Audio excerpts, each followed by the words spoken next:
Well, good afternoon.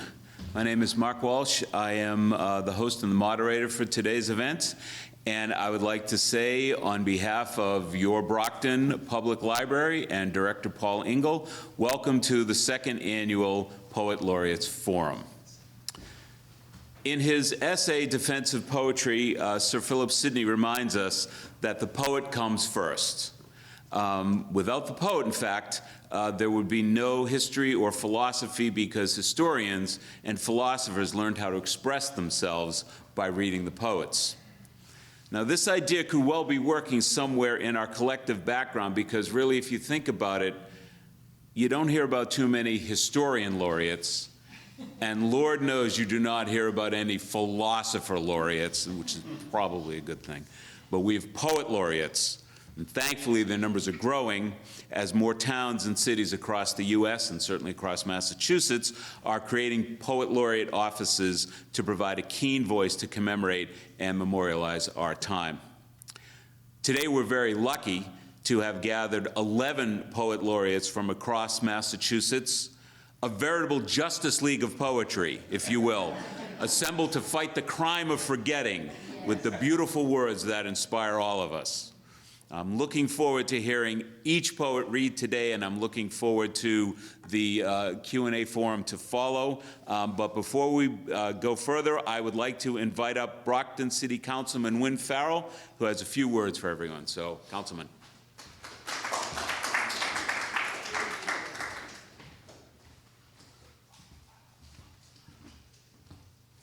Thank you very much, Mark. I am Councilor at Large Winthrop Farwell, and I am thrilled to be here. I consider all of you poets creative geniuses. And I say that because the poet can bring us to great laughter, but you can also reduce us to tears. You can bring about memories that we treasure, but you can also remind us, unfortunately, of some sorrows that we have encountered in life. And that range of ability, to me, is just extraordinary. And I can't thank you all enough for taking time out of your Saturday to be here. And by the way, Hannah, I do have to mention, this wasn't in honor of you, but my latest granddaughter, born a month ago, is Hannah Patricia Joyce. So I plagiarized the name, I just have to say that. So I, on behalf of all of my colleagues on the City Council, I have some citations to present. I'd like to ask Mark to come up and maybe help me for a minute. They all read the same, so I will read them. Be it known that the Brockton City Council hereby extends its congratulations in recognition of your dedication to instilling a love of poetry and advocating literature on behalf of the arts and education. And be it further known that the City Council extends best wishes for continued success. That this citation be duly signed by the President of the Council and attested to, and a copy thereof transmitted by the Clerk of the Council.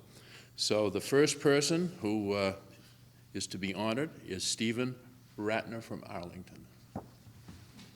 Come on up. Come on up. And if you would remain, Mark, why don't I have you, if you would remain up here, and then we'll, thank you. And next we have Jean-Danny Joachim. I hope I didn't butcher a name. Here he is. Thank you very much.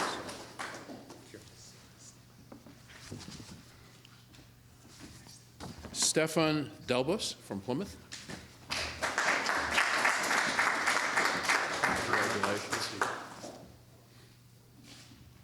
I used to be that thin once before the political chicken circuit took over. So, Sarah Mulvey from New Bedford.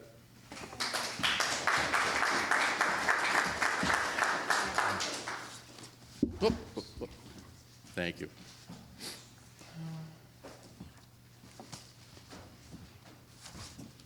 C.D. Collins from Malden.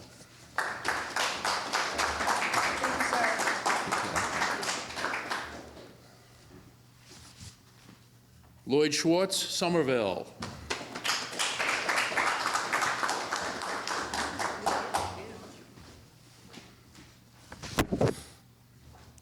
Lucy Seckler from Westwood. Did I do that right, Lucy?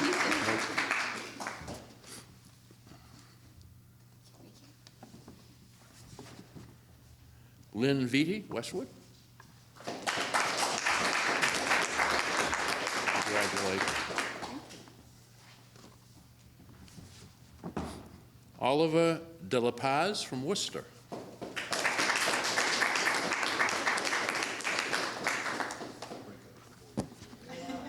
And now, Hannah Baptiste, our Youth Poet Laureate from Brockton.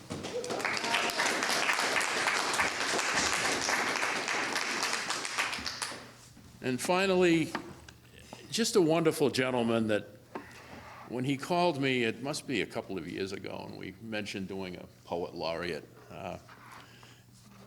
Frankly, I hadn't thought of it, and I thought it was a brilliant idea. And so, Philip, please step forward. You were our first poet laureate for the city of Brockton. You have distinguished yourself, and you have done so much for the arts and for poetry. I can't thank you enough.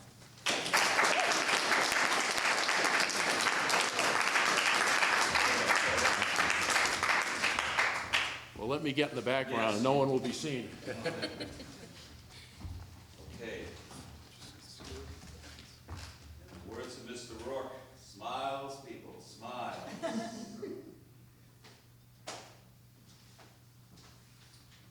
Terrific. All right. Thank you all. Thank you. Thank you.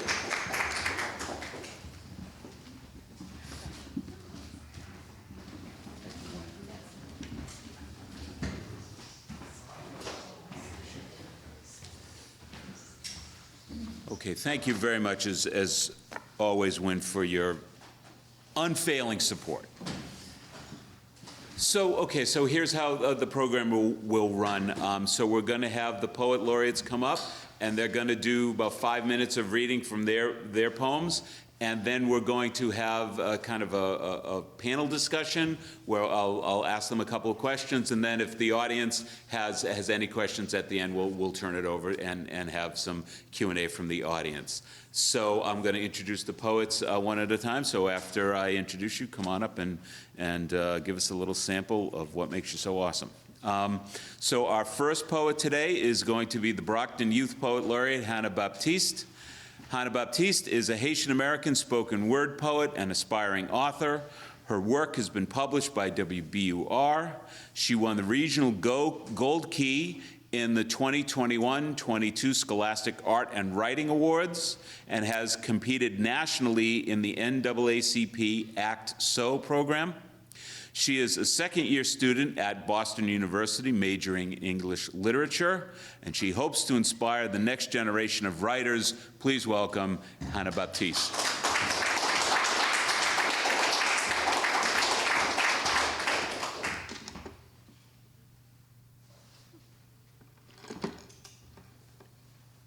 Okay. Hi, everyone. I'm going to be reading 2 different poems today. The first one is titled Beauty is Pain.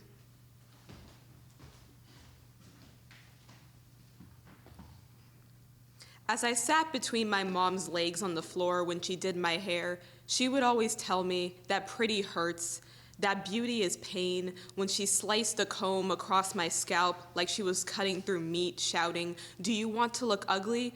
Pretty hurts," making me cry from the beatings my head would receive as she turned my head into a butcher shop, teaching me that physical pain isn't as bad as mental pain.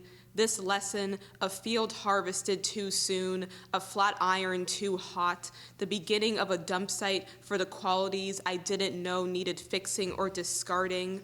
When the salon chair gets pumped to a height that works for someone else, you know this whole experience isn't just for you.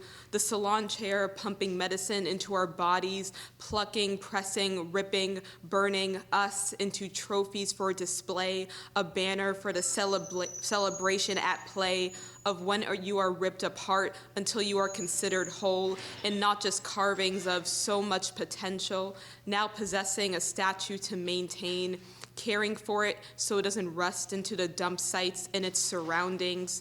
We nail ourselves to a cross for others' beliefs, leaking out brain matter and blood. We are accustomed to bloodletting, making ourselves bleed for the possibility of healing a sickness that wasn't treated properly, not knowing how to treat this sickness of being obsessed with beauty that plagues the earth.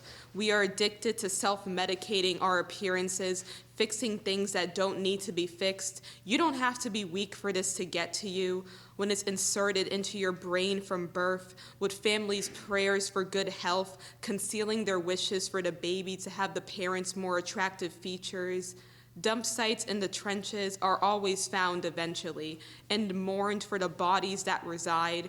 We too mourn when we realize what parts of us, what feelings, what limbs were snatched and dumped there after we got high off product fumes and felt tears when we came down, speeding down a highway, the fear of getting caught imperfect, road lining stress lines onto our foreheads, the impact filling the body with crush injuries that never fully heal. I don't want the next generation to know about the chains made from centuries of evolved beauty practices.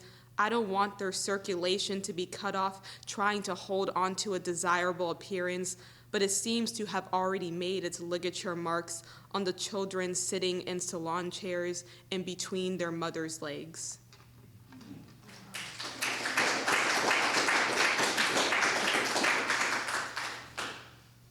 My next poem is titled, College the Apocalypse. September 2nd, 2022, a crisp summer day before the temperature drop that's to come. I move into my first college dorm. The posture of my spine I work so hard to straighten from years of balancing new worlds on my heads develops scoliosis from the impact of my life that's to come.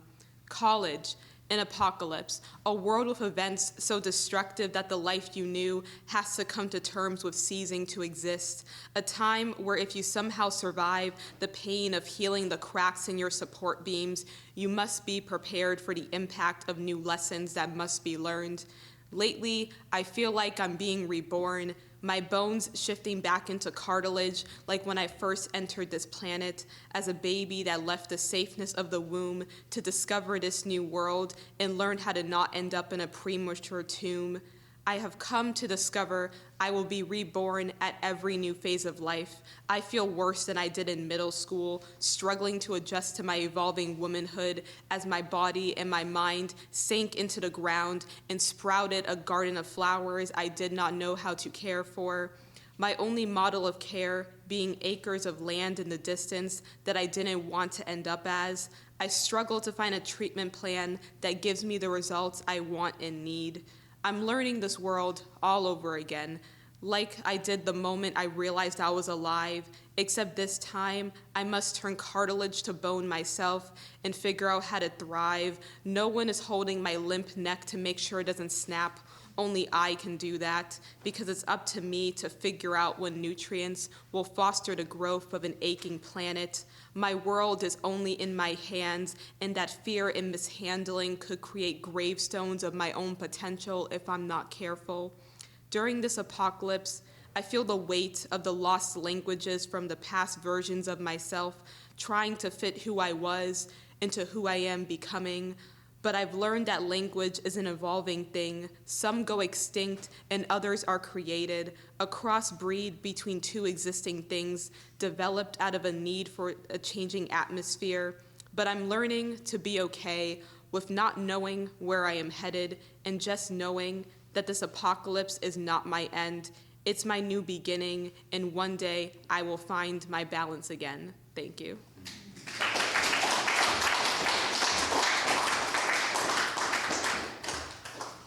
Thank you so much, Hannah. My hope is that by the time I retire, if I have like a modicum of the grace and poise that Hannah has now, my life has been a success. Next up, Arlington Poet Laureate Emeritus Stephen Rettiner. I hope I pronounced that right, Stephen. Has published 3 poetry chapbooks and is completing work on 2 full-length collections.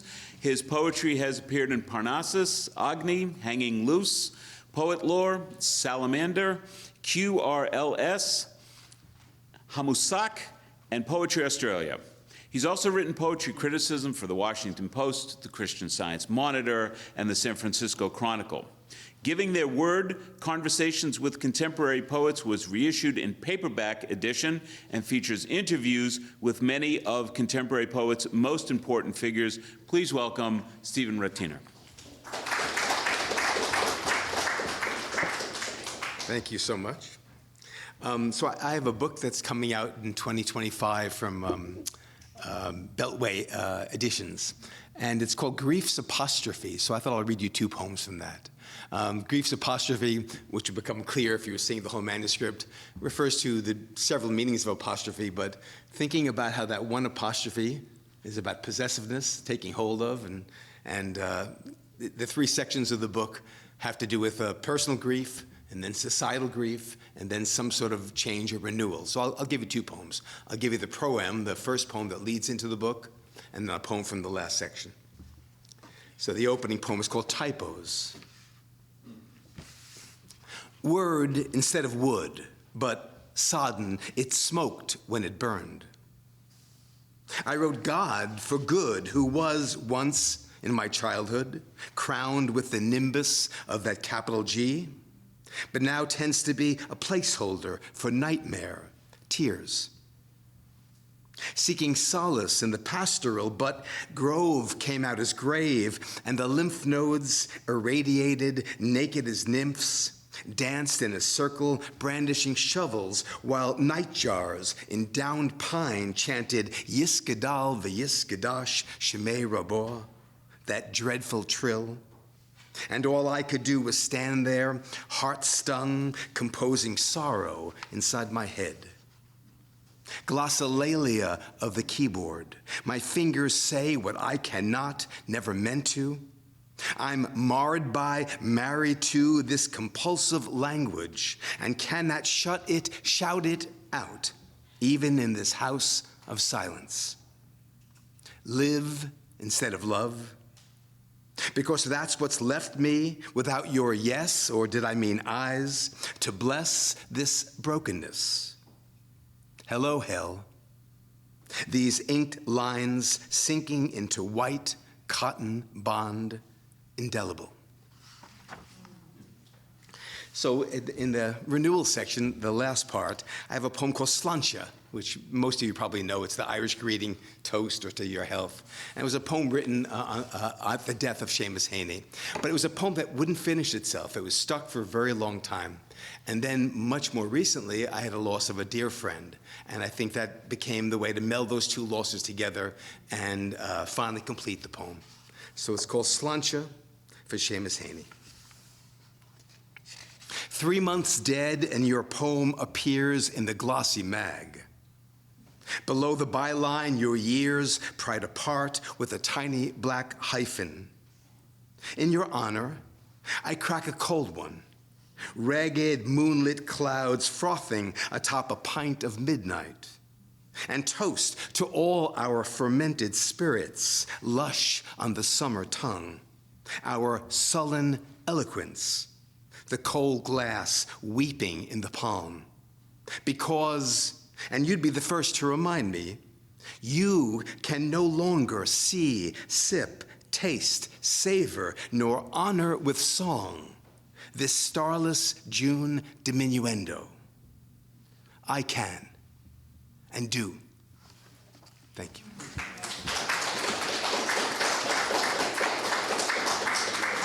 Do I sit down? Thank you so much. Thank you so much, Stephen. Our next poet to come up and read for us is Cambridge poet populist Jean-Denis Joachim, who is a poet, past Cambridge poet populist, poet and resident at the First Church in Cambridge, director of City Night Reading Series in residence at the Little Crepe Cafe in Cambridge. He has 3 published collections of poetry, Crossroads, Chimenquaze, and Avec du Mont. And the 4th collection is called Quartier. Please welcome Jean-Denis Joachim.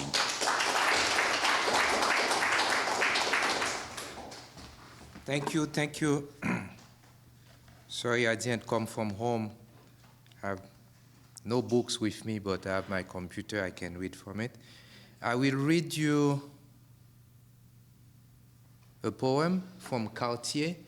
Cartier is a book that I attempted to write about the city I grew up in Haiti.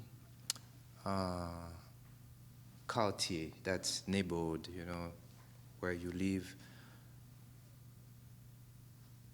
Of course, now is the time because of news flashes. If you're from Haiti, everyone is asking you about the country and they want to talk about gangs. I find myself to say, I'm so sorry, you know, you can't understand Haiti now simply by looking at gang activities today in the country. You know, this is the result of over 200 years of history. It's more than 200 years of history. You can't start by seeing gangs on our street. You know, you have to go back over 200 years ago and to try to make sense of it. So, in this poem, I wanted to talk about the place, looking back about where I was born, where I grew up, and to write a book about that street. But I didn't succeed. I wrote a few poems about it. So this is the beginning poem. I'll read you half in French. The book is in French and half in English. What did I say? Let's bring it. Let's start the English first. Quartier, neighborhood. No, let's start the French first. It will be better. You get a sense of it. Quartier. Les mots sont morts, dit-on. Ça fait déjà longtemps. Seule résonne encore dans le quartier la voix des fusils. C'était une longue rue qui s'acheminait à la mer, et les maisons en traits interrompus s'alignaient sur ses flancs. Derrière notre longue rue logeaient nos champs de riz, patates et maïs, nos champs de mazombelle, de canne à sucre et de longues rangées de cocotiers montant la garde. Il y avait la rivière dans sa grande course à la mer qui, sans se soucier des saisons, empruntait multiples conduits, puis, à part égale, dispersait son déversement dans chaque lot. Les oiseaux ne chantent plus, dit-on. Les oiseaux ne chantent plus, dit-on. Point d'arbre pour abriter leur nid. Il n'y a plus de wanganegues. Leurs œufs ne voient point le jour. Même les loups-garous fuient les nuits qui sont désormais livrés à l'extrême solitude. Fini les métamorphoses nocturnes, fini les balades des géants, les balades de géants aux pieds de chevaux dans nos rues. Fini aussi l'innocence des jours simples avec les va-et-vient des marchandes chantonnant tout le quartier, annonçant fruits et légumes. Now I'll give you the other half in English. Words are gone, they say. It's been long ago. Only the voice of guns still echoes in the neighborhood. It was a long street that ended in the sea, and the houses in dotted lines lined up on its flank. Behind our infinite street lodge our fields of rice, potatoes, and corn, our fields of mazombelle, of sugarcane, and long rows of coconut trees mounting guard. There was the river in its long path to the sea that, regardless of the season, traveled various channels to then equally disperse its streams in each lot. Birds sing no more, they say, no trees to shelter their nest. There are no more wanganegues. Their eggs do not see the day. Even loups-garous fled the night, which are now left to extreme solitude. No more night metamorphoses, no more strolls of giants with horses' feet on our streets. Finish also the innocence of simple days with the back and forth of street vendors humming the whole neighborhood, announcing fruits and vegetables. Thank you.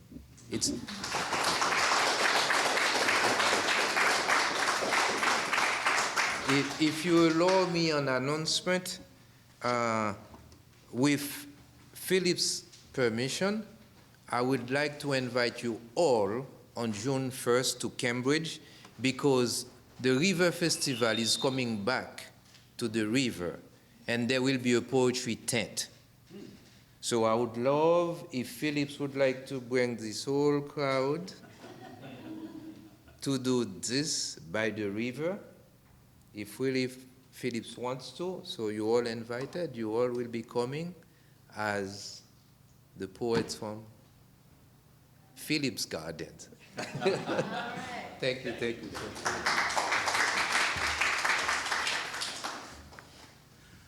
Our next poet laureate is Kentucky native and Malden poet laureate C.D. Collins, who follows the storytelling tradition of the South, both as a solo artist and when accompanied by musicians. Her debut album, Kentucky Stories, won Best Spoken Word Album at the Boston Poetry Awards. She's the author of Blue Land, a collection of short stories, poetry collection, Self-Portrait with Severed Head, and a novel called Afterbeat. Collins has published short fiction in numerous literary magazines, including Story Quarterly, Salamander, the Louisville Review, and Pennsylvania Review. Will you please welcome C.D. Collins.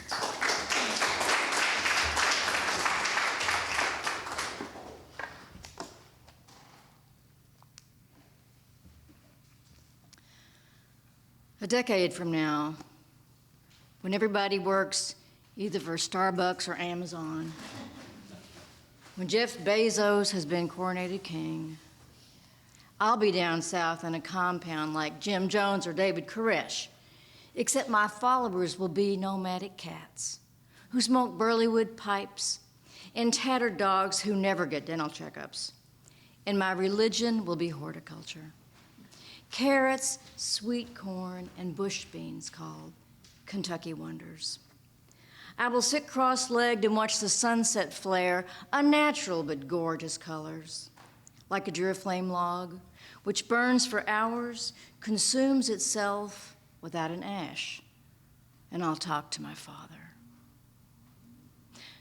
What I really want to say is that I miss my father's vegetable beef soup, always a pot full, or brown beans and cornbread fried in a cast iron skillet. Plenty. Always made sure we had something good to eat. Not Mom. Her basic food groups, Sara Lee cinnamon wedges, drip grind coffee, Jack Daniels, and Kent's cigarettes gathering in ashes as long as a philosopher's forefinger. My dad ate his soup in the den listening to Rush Limbaugh. He didn't like the look of his dentures that student at the medical center made.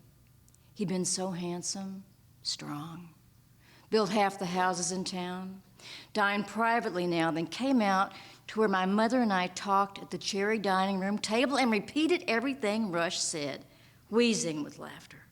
Rush's jokes hit him like a 2x4. My mother would fire rebuttals as she scanned the seed catalog. Black tulips from Holland, purple green beans, and blue potatoes. She could defeat Rush Limbaugh without a pause in her page turning, and that was the reason he did it, to hear that back talk, to rile us. To him, this was a good time. This was conversation. There was no malicious intent when he said, I gotta go meet one of my secretaries now. I'm going to a militia meeting over at Ruby Ridge, and I'm expecting Stormy Daniels at 3. Just tell her to wait in the den. What I really want to say is that I shopped for bones in Star Market in Cambridge. Beef bones sawed with a sharp blade on a January day so cold spit froze in the air. Wind boomerang words back into my mouth and burned my skin like a flat iron.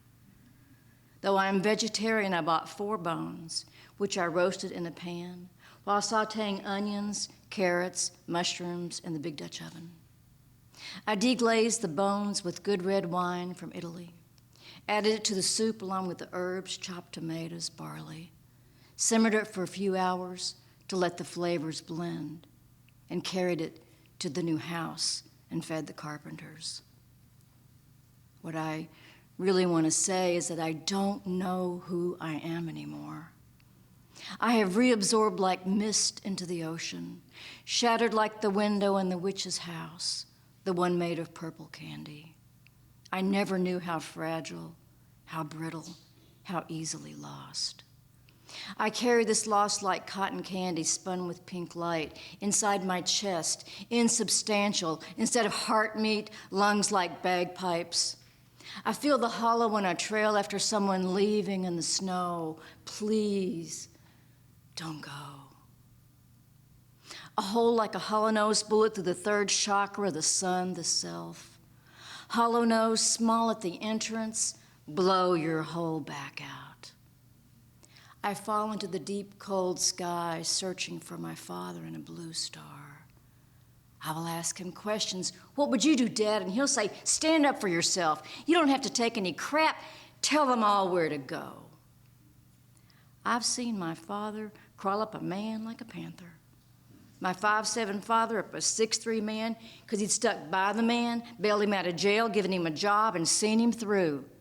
And he didn't like to be betrayed the way the man done him. My father's absence, a betrayal too. Death is an absence I'm bound to forgive. He'd always been remote, seemed closer now, in the bone marrow, in the recipes written in blue ballpoint on yellow legal pads, in the seed packets that arrive in February, square, colorful, spread across the cherry dining room table like candy promised to a little girl. Thank you.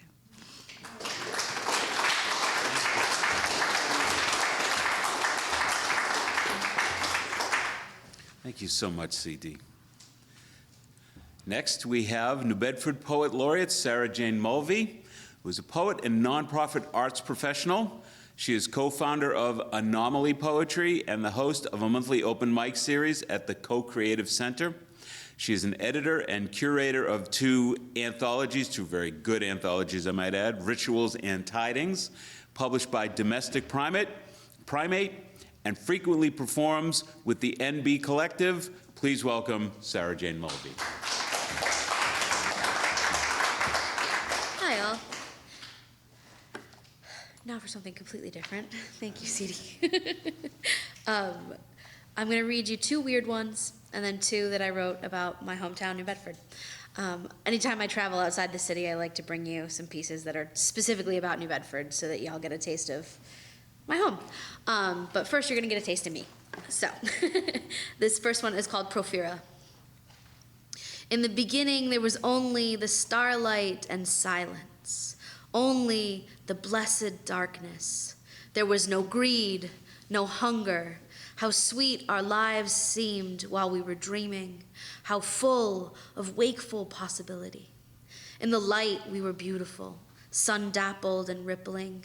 We couldn't contain our laughter, lilting, unkempt, and teeming. And now, standing at the edge, fathoms above, I feel no fear. I have known love and sunlight, but the rest is here at my feet, the salt and the stardust, that unknowable dark. And I do not fear them. We have held each other before. Thank you. In that same vein, thinking about, I'm always like, they've confirmed that we're made of stardust, right? That our teeth and everything have microorganisms that are also found in stars. So you are stardust, and to stardust you shall return. But this is a poem called The Universe as the Corner Coffee Shop. The time of day doesn't matter, 7 a.m., 12 p.m., the clusters can be seen from the sidewalk, familiar patterns of curls and waves, the unmistakable tail of a vintage coat. We bustle, we call out, we shout over the whir of milk frothing, of ice falling.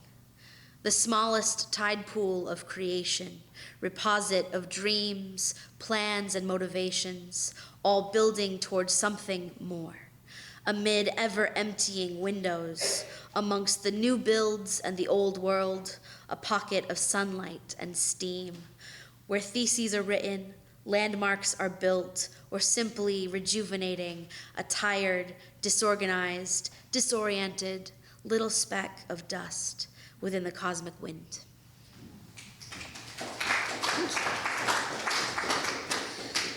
All right, this one I wrote this after a prompt that I gave to a group of poets that I led a workshop for last spring. And I really surprised myself with it, and so it's become one of my favorite pieces. The title is simply A Theme. I nearly moved away, the furthest that my willpower could take me. I figured Astoria, Oregon. 3,000 miles from home, what could I become? What could I create with a little breathing room?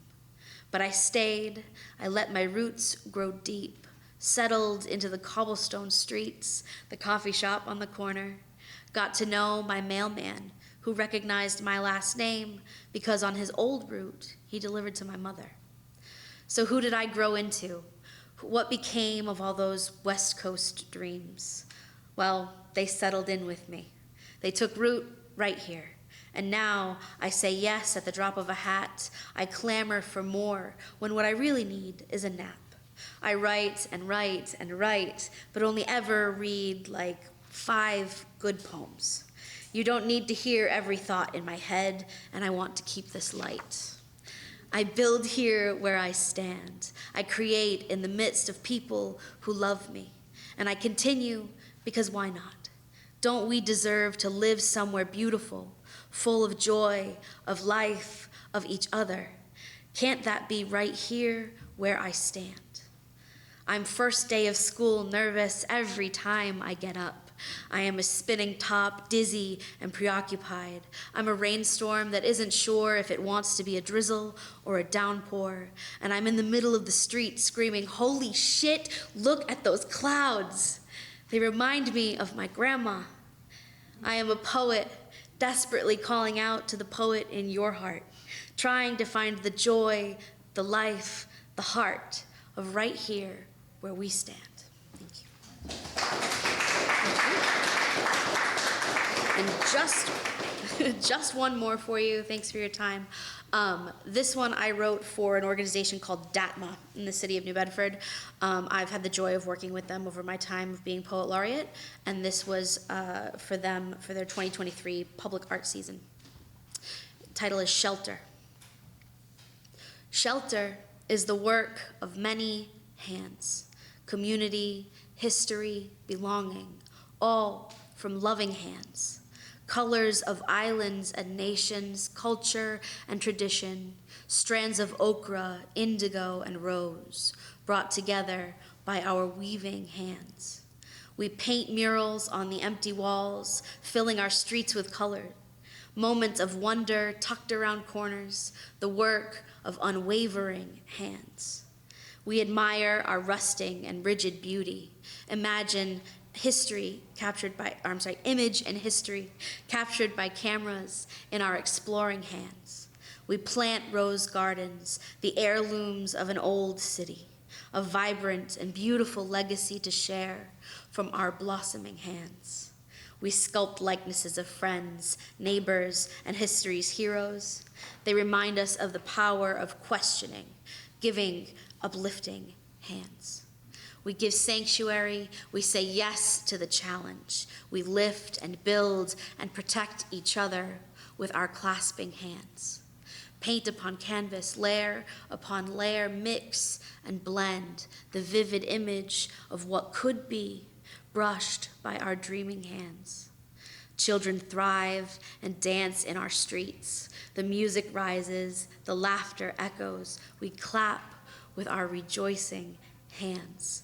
And we build the gateway, the arched door. Please step through, celebrate with us this thriving life, this artful existence from our dazzling hands. Thank you.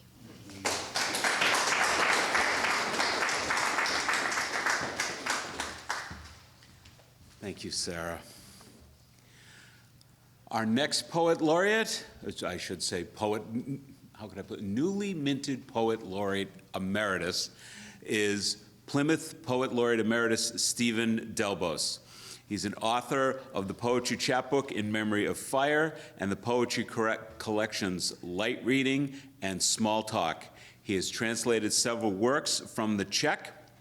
In his scholarly study, The New American Poetry and Cold War Nationalism, was published by Palgrave in 2021. He is the founder of Body, which is a literary journal, and he is a delightful morning coffee companion, I can tell you that. Please welcome Stephen Delbos.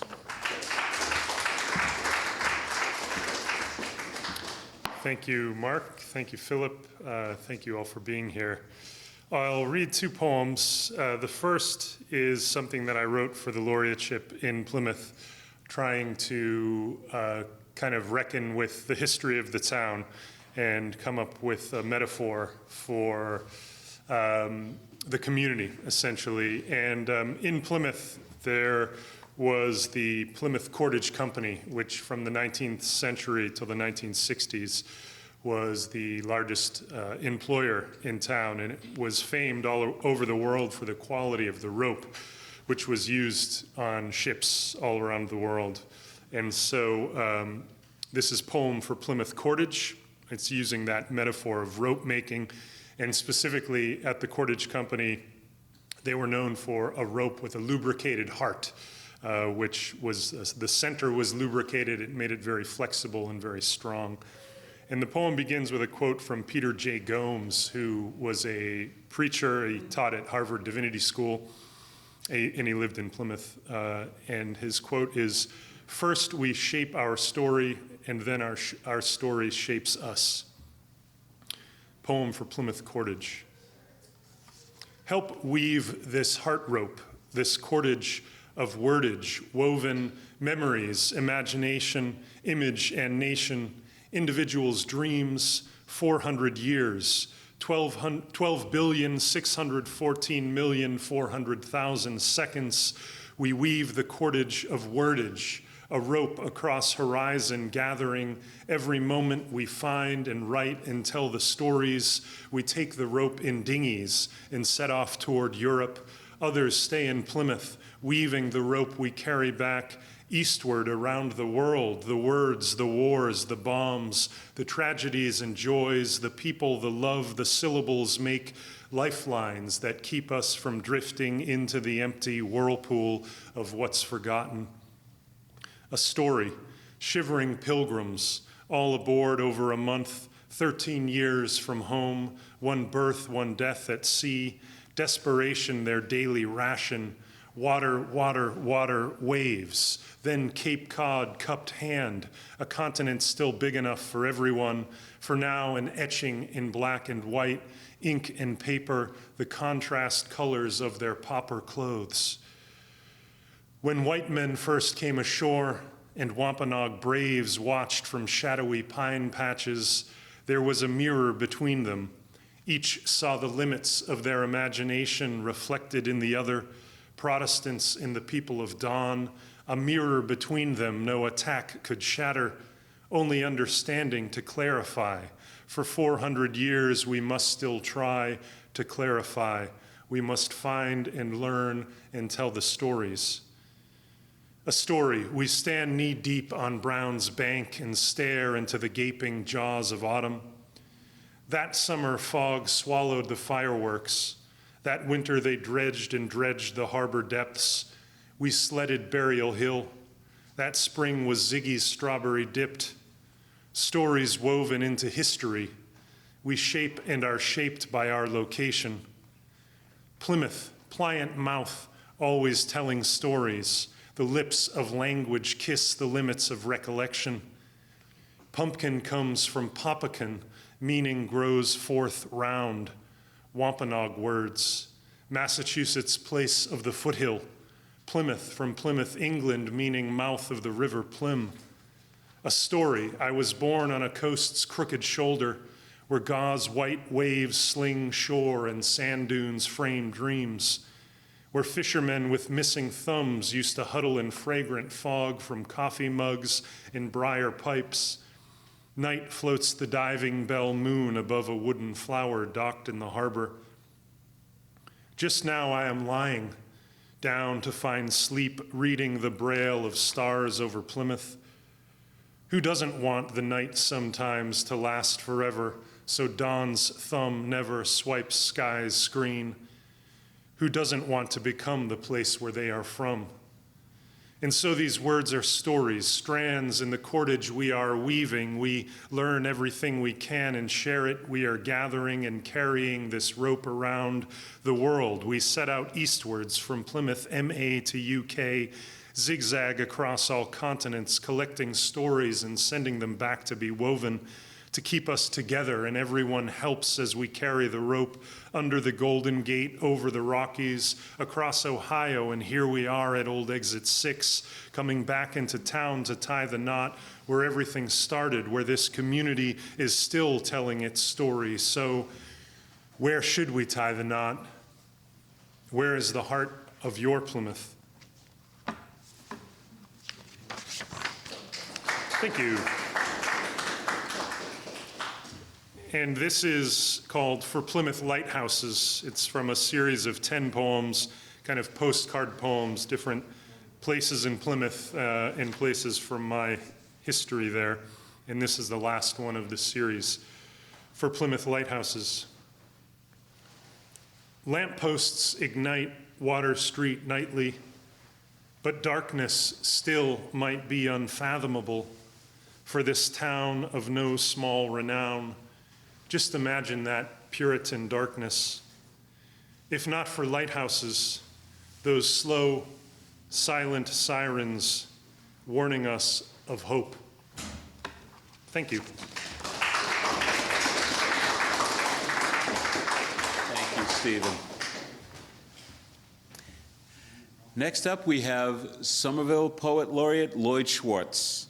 Lloyd Schwartz is the Frederick S. Troy Professor of English Emeritus at UMass Boston, a critic for NPR's Fresh Air and WBUR, and an editor of the poetry and prose of Elizabeth Bishop.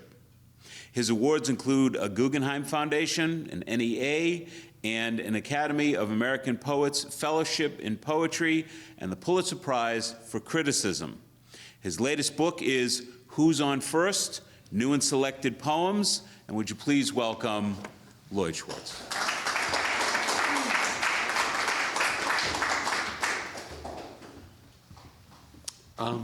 Thank you, and thank you, Philip, for inviting all of us back. I mean, this is, I have to say, one of the inducements about coming down to Brockton is that this is the best audience for poetry that you can imagine. I'm going to read 2 poems, and they are the most recent things that I've been working on, and so this is a kind of tryout in a way. And one of them, so interesting to hear, I didn't know you translated from the Czech. And the first poem is a translation from the Hungarian, which is a language I do not know. And if you're curious about how that is possible, I will tell you afterwards. It can remain a mystery for now. It's by a really great poet, Attila Joseph, and it's called The Gardener's Song. In a garden of my own making, the trees and I will soon be waking. Shyly, I'll while away the hours, planting seeds, and tending flowers. And so I'll sow, and so I'll reap, planting in my sleep. So what if all the flowers are weeds? Don't all of us derive from seeds? I'll drink my milk and smoke my pipe till even my good name gets ripe. If danger's lurking all around, I'll plant myself inside the ground. We need this, east and west. We know this, know what's for the best. And if the world's too late to save, I'll plant a flower on its grave.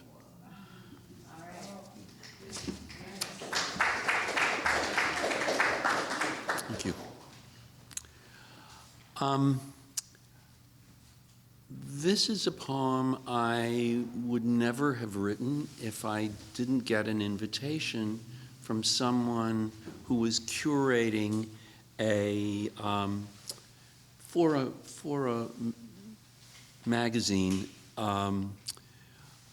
a set of poems about writers who have lived, well-known writers who have lived in Massachusetts and somehow connected to their house. And I never thought I would be able to, writing a poem on demand, as you've said, is hard to do. Intimate visits. I was lucky. I knew a great poet, and she was kind to me. The first time we were introduced, I told her I loved her poems. "Thank you," she replied, then turned and walked away. Years later, I thought writing about her could be my rescue. But having come to know the depth of her privacy, I asked her if she would mind. "I'm afraid there's not much to write about," she demurred. I told her to let that be my problem. Then she asked, "But would you finish it?" Was she being motherly, fearing disappointment, or expecting it? Then she asked if I would like to meet with her, to help if I had any questions. So I came to her apartment for exactly 1 hour at a time, and she would tell me stories about how hard it had been for her to get published, about what she had written under a pseudonym or published anonymously, or who her poems were really about. Things, she said, she'd never told anyone.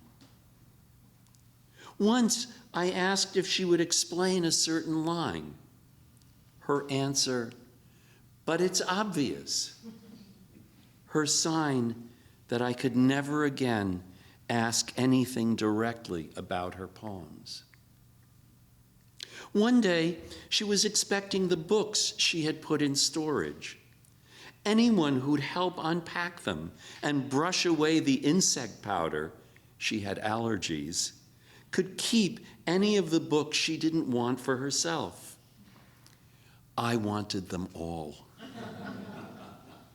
Years after she died, I slid her modern library giant, Freud, off a shelf, and a piece of onion skin, a bookmark, slipped from between the pages. An intimate note she'd written to her lover in the hospital, whose family had tried to destroy all their letters.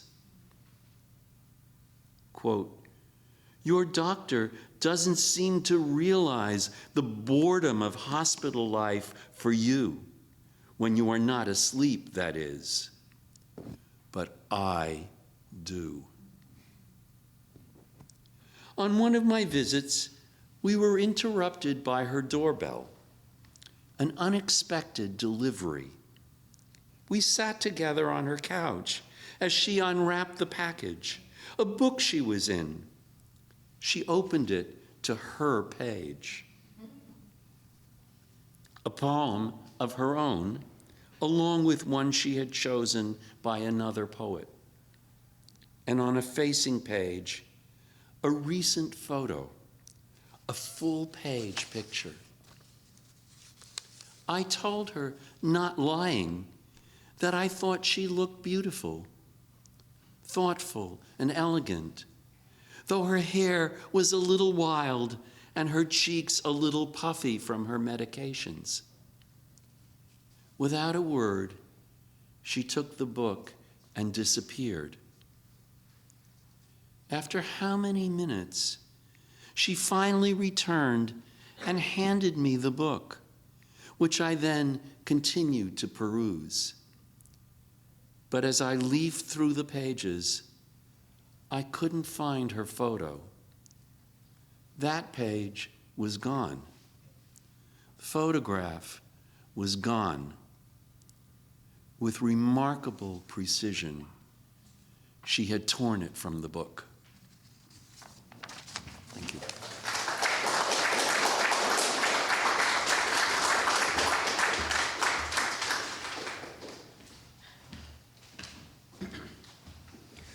Thank you, Lloyd. Next up, we'd like to have the Westwood Youth Poet Laureate, Laurie Seckler. Am I pronouncing that? Lucy Seckler. Lucy is, as I said, the inaugural Youth Poet Laureate of Westwood, Mass. She's a senior at Westwood High School. She has read her poetry at the Westwood community events, including Westwood Day and the annual townwide poetry reading and open mic. She co-produced the recent Westwood Library Children's Poetry Festival with Poet Laureate Lynn Vitti, planning poetry-centered workshops for elementary school students, and culminating an event, a reading and Q&A by poet Richard Blanco. Please welcome Lucy Seckler.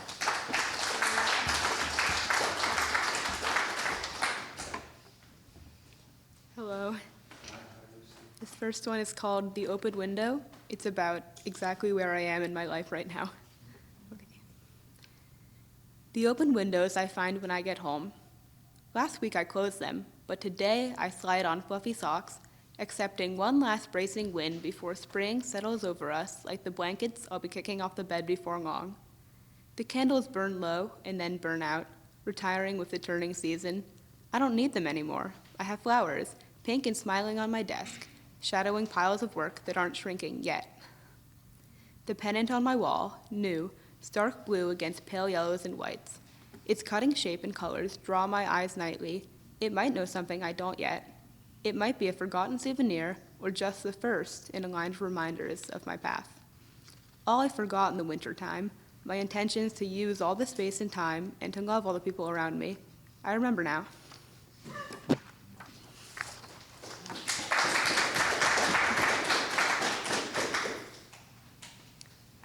This one is called Evolution of Expression. A child is in her bed with a pair of scissors.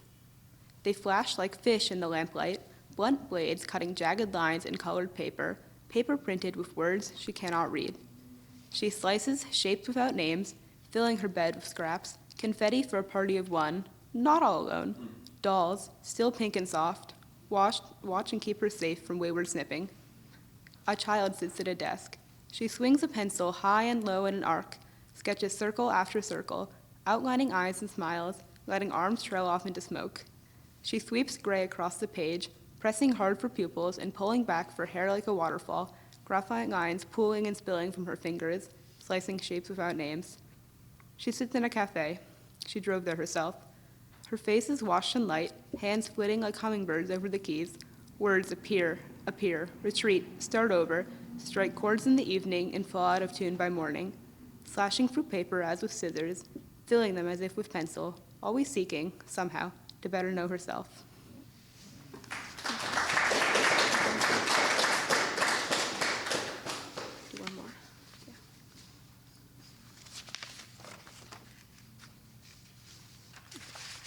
One more, the founding of an island. There was a mountain that raised its brow above the sea. One day it didn't feel quite itself, and sun-hot, red-hot, white-hot magma melted and bubbled up its throat and crashed, then eased, then creeped down the slopes, hissing and screaming when it met the waves.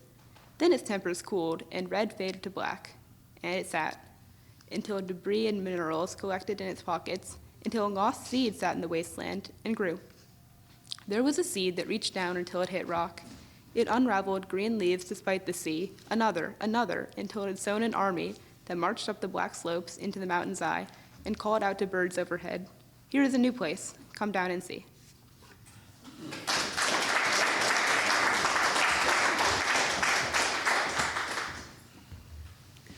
Lucy, you are a professional poet. And do you know how I know that?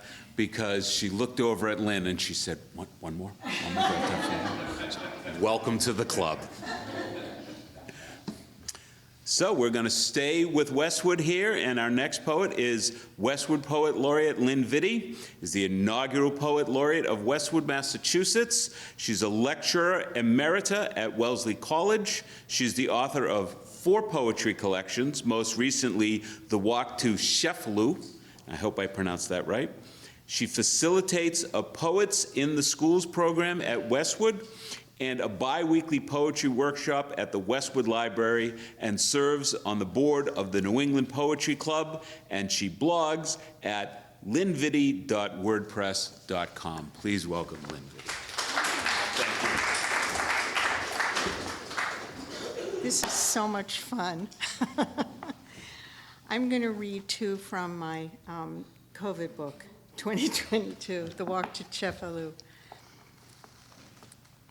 This first poem is about somebody I never met, and it's addressed to somebody who never met my mother. Reen and Marcella. They never met, of course, your mother and mine. All the same, they might have shared a drink at the Plaza in New York, or the Hopkins Club in my hometown, Baltimore. Your mother, the editor, at ease in Cambridge, making her way through the yard at dusk with her leather handbag and one of those green drawstring sacks all the Harvard folks carried. Your mother's would have been full of manuscripts and the New Yorker. She would have worn a smart wool coat nipped in at the waist, navy, if that was the color that year. My mother never saw Boston till I was 16, thought of it as a distant northern city, never gave it much thought until Jack Kennedy won the nomination when she was 48. She wore schoolteacher clothes, sensible shoes for work. She favored Eisenhower jackets and full skirts, smoked Kents, and carried a big purse, never a book bag. Her pupils' tests and her lesson plans were stacked on the dining room table, the grade book at the bottom of the pile. Her handwriting was perfect. If they'd met, our mothers might have chatted about the Chesterfield coats popping up in the stores. Rather mannish, they might have said. No feminine lines like the Dior new look that came in after the war. They might have liked driving gloves, the small opening at the palm. They'd compare notes, say raising a daughter was always a challenge, but they had such hopes for us. They'd lean back in their cushioned chairs, cross their legs, check their hose for ladders, and seeing none, lift their daiquiri glasses gracefully, saying, "Here's looking at you, kid."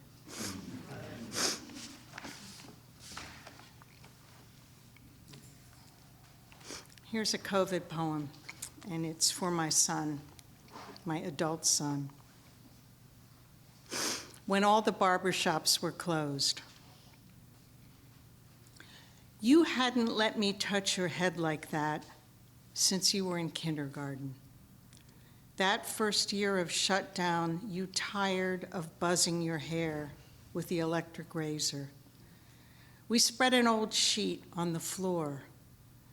You held a towel around your shoulders. The afternoon light was perfect. I held the dark locks, snipped off the ends. I loved the feel of your hair, the sound of the scissors, the cuttings dropping onto the sheet. When you got home, you thanked me in a text, but I was the one who owed you thanks. You, who sometimes kept yourself so much apart, had let me get close again, if only for an hour.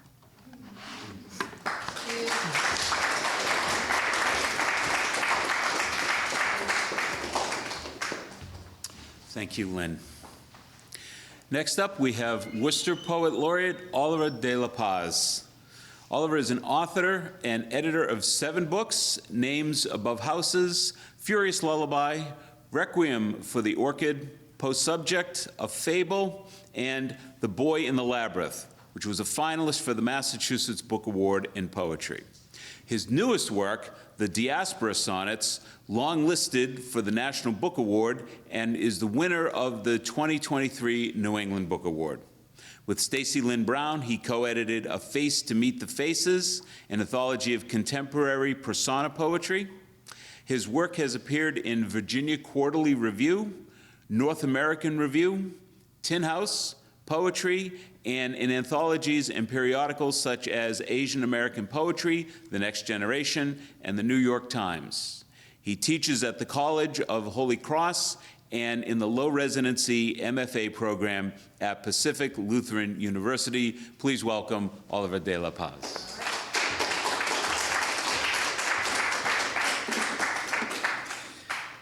Thank you, Phil, for putting this together, and thank you all. It's such an honor. I'm going to read 2 poems from the Diaspora Sonnets, which is a mythology of my parents who were blacklisted by the Marcos regime and had to flee the country. Diaspora Sonnet with my father in the off hours.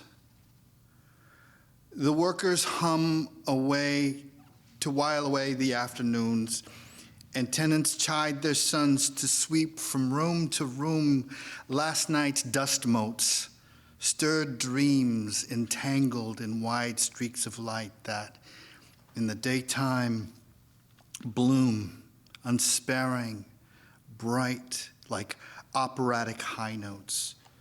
Pierced and round, the clouds of sleep fill with sound, and father, whistling his tune, leans against his broom to listen to men complain about their lives and each other.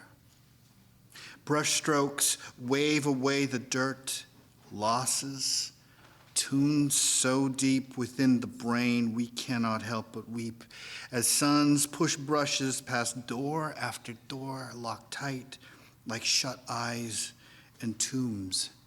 Hear their quiet bristles, their heavy score. Thank you. And this one is from the point of view of my mom. It's entitled Chain Migration 3, Coin Op, Laundromat, Friday Evening. And even when the clothes aren't dry, there are things to do.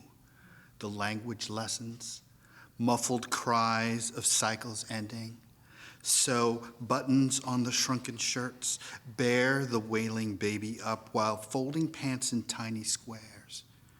Then a man interrupts your weekly chore. You're beautiful, but you ignore his pass. The timer's done. You're dutiful.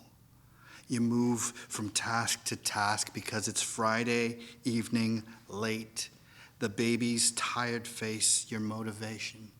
You collate the shirts and then retrace your way. Broken laundry machines form dull aisles. Powdered soap, the heat, the loud exhaust, the sheen of sweat on your head. Hope for the end of chores for all time. A silly thought that's crossed your brain. The dryer needs a dime. How the evening cuts its losses and how the quarters tumble forth into those waiting here for their load to be done.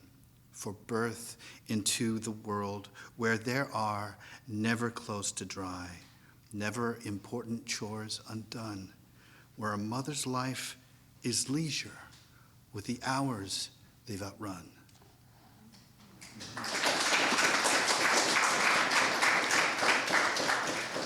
And I am going to close with a new piece. All my sons are on the autism spectrum, and this is a poem about them. And this is a poem entitled On Dressing Sons, a Colloquy. And there are spaces, so I'm going to snap each time there's a crud or a break.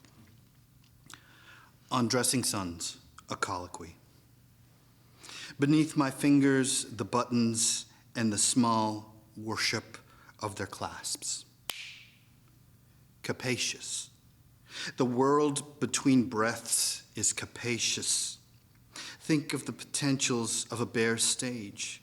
Think of the riggings in the darkness.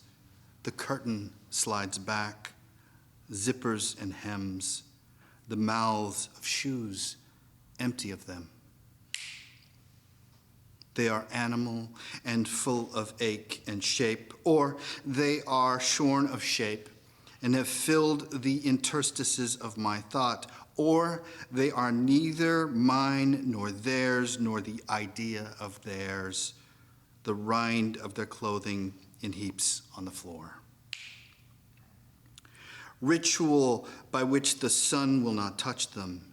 Ritual by which they will not feel cold. Ritual by which the wicked shall be repelled.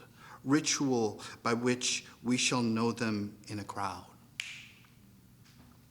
In another country, they would wear one outfit. They would take turns wearing it.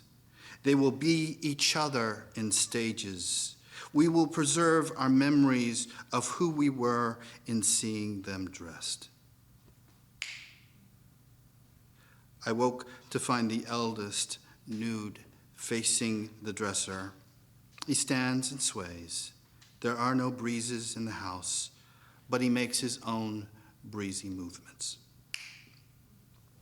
Because he is 10 and cannot tie his shoes, he insists I double knot every shoe to eliminate potentials.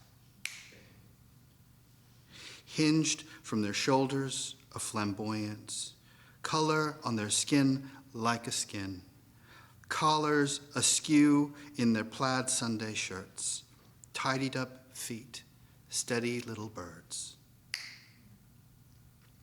And we will step into our potentials, and we will witness gilded cars breeze past with their wanting to shear us from our fabrics.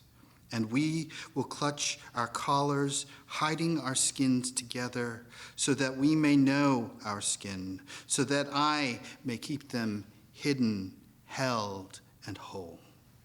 Thank you.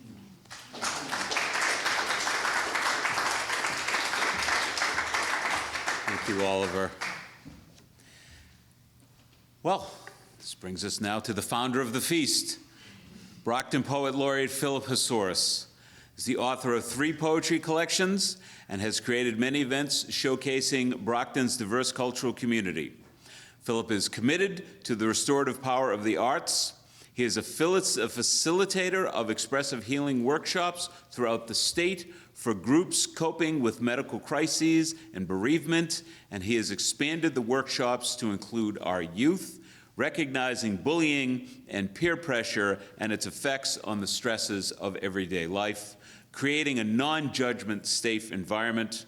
Philip was appointed Brockton's first Poet Laureate in 2021 and is currently serving his 2nd term. Will you please welcome Philip Hasouris. Thank you very much. A couple of acknowledgments. Donna Frett and the Brockton Library Foundation for supporting the Poet Laureates, the Youth Poet Laureate and myself. Also to Director Paul Engel. When I became Poet Laureate, we had a meeting and we talked about the future of poetry in Brockton, and he kind of gave me carte blanche. He goes, you have an idea, bring it to me and we'll see what we can do. And from that, we started a monthly poetry series called Everyone Has a Voice, and yearly events, one of those being this, Conversations with Our Poet Laureates, Voices of Diversity, Voices of America, where we have 12 poets, 12 different languages, Voices of Veterans, Educator Showcase, where we honor and celebrate our educators, Juneteenth, Black History Month, Pride Month, the LGBTQ Step Up to the Mic. All these were created with, the permission of our director. So kudos to Paul Engel and my deepest appreciation. First, there were letters. Then came words, turned into stanzas that I stood upon, bared my nakedness, eventually opening a new beginning. As Poet Laureate, I have had the honor and joy of facilitating various workshops to help participants gain a sense of creativity and inspiration and the knowledge that they are not alone in their experience. One of the workshops I facilitate is bereavement, and I noticed through the workshops that no one brought up the experience of the person responsible for the decision of ending life support. And I introduced that thought into the workshops. Immediately, the sense of relief when people expressed themselves was overwhelming to the support group, as the toxic emotions and the painful experiences were released. Personally, I've done this 5 times, and I'm still healing. What do you want to do? The doctor faces me, the nurse by his side. To ease the query made so many times, listening to the fog, I hear the blah, blah, shh of white noise. In the antiseptic room where I inhale, exhale the rush of my thoughts, feel the fear of losing control, and I make vocal sounds, not words. Oh, What do you want to do? We're giving you the options. Here I am with a high school education and some college, well, a little just to say some, holding the decision of life or death. Thumb up, thumb down. March is the first month of spring in the Northern Hemisphere. The Ides of March beware our past, though it gives way to the Lamb of Spring. What do you want to do? We've given you all the options. May is a month of spring in the Northern Hemisphere and autumn in the summer, in the Southern. I wish I may, I wish I might, have the wish I wish tonight. They'll be comfortable. We can do that. Take as long as you like. July is the warmest month in most of the Northern Hemisphere and the coldest in much of the Southern Hemisphere, and named for the Roman general Julius Caesar. Et tu, Brutus? Would you like to speak to a chaplain? Man of the cloth, absorbing the news folding in the pit of my stomach. We have one on call. What do you want to do? We've given you your options. Functioning alter consciousness, I am waiting, delaying the action, the sound, the word of my decision, the inevitable morning of mortality. My name is Philip, husband of Linda, March 4th, son of Alexandra, May 11th, son of James, July 24th. As my hand writes this message, I hear the flatline sound of empty. The isolation claws away at every vein and artery. November is the 11th month, brings on the reckoning in the 11th hour. Skeletons of trees bear witness. Hibernation, we hunker down in the dark.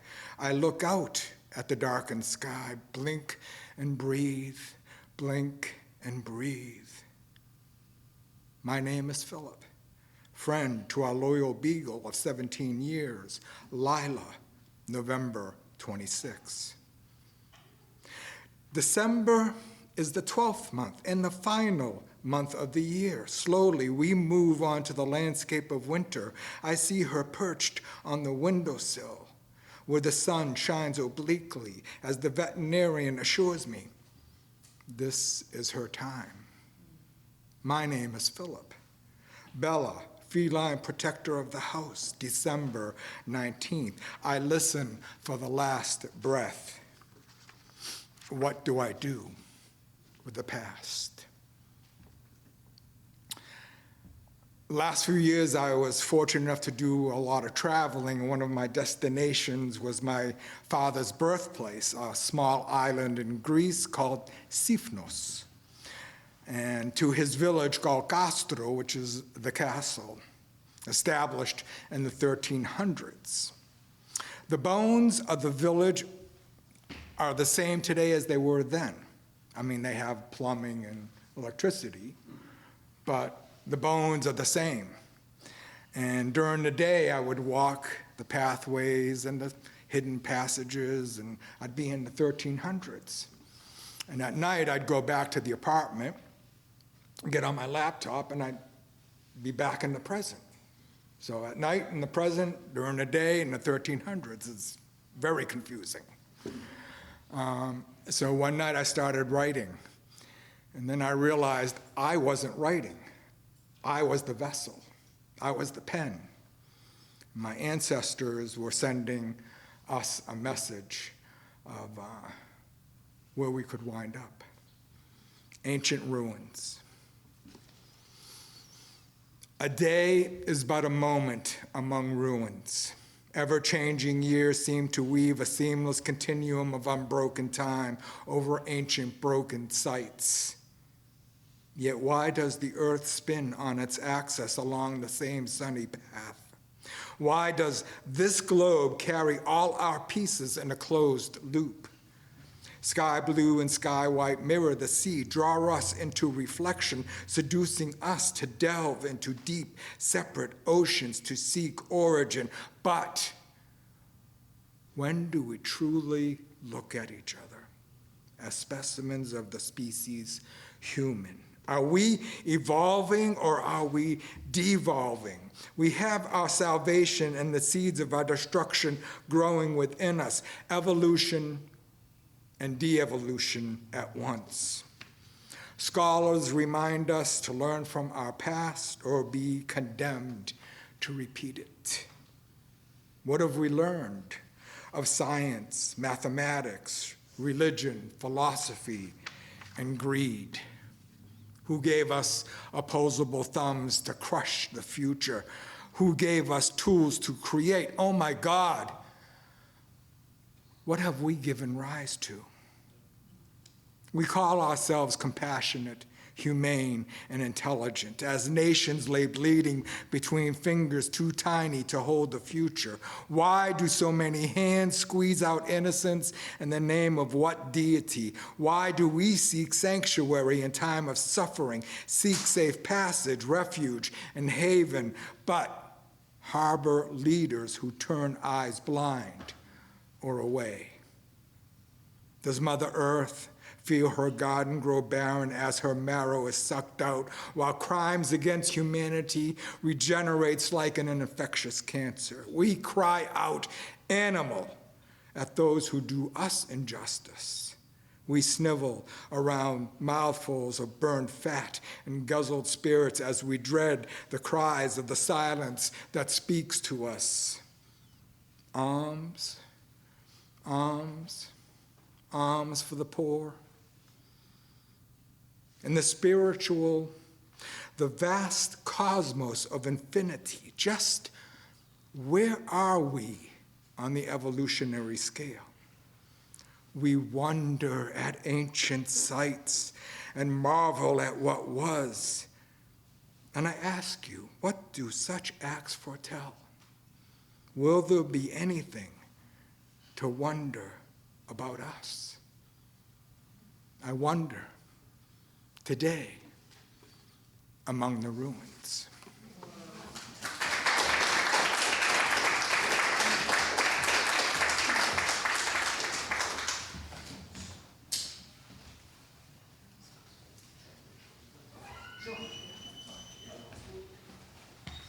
So I just want to, as we move into the second part here, I just want to move to a little scene change. So I'd ask the Poet Laureates if I'll move the podium out of the way, and then we'll move the mics and we can share them. But if you would just sort of, maybe we could turn your chairs around so we're facing the audience, so we can have that forum experience. To start off, I'm going to just ask a couple questions, and these are just general questions that I'm throwing out to all the Poet Laureates, so feel free, we could sort of like go right around the horn and answer them, or if you want to jump in any way you choose, that'd be fantastic. So I'll ask you a couple questions, and we'll turn it over to the audience to see if anyone has questions they'd like to ask. But the first general question is, could you tell us about an early experience where you learned that language had power and kind of moved you down the path that you're on today? So, anyone like to? We can start with you and go around. Well, I was not interested in poetry until I was a senior in high school, and I had a great teacher who would do anything to make us interested in poetry. So I have an image of him in my mind, jumping on top of his desk, and it had to be someone in his 60s, someone I would now consider a young person, and holding out his hand and reciting, "Is this a dagger that I see he formed?" And I thought, wow. And then we read Robert Frost's Fire and Ice. And I thought, oh, what are those rhymes? They really mean something. And, and Keats and Shakespeare. And it was just thrilling. And it totally, the cliche is, it changed my life. It changed my life. It's a galvanizing moment, right? It really is. Stephen, how about you? I'll remember a teacher as well, an 8th grade teacher, not the one you expect though. So I've been writing poems since I was a very young kid. The typewriter we had at home was missing several keys, so I could not type my poems.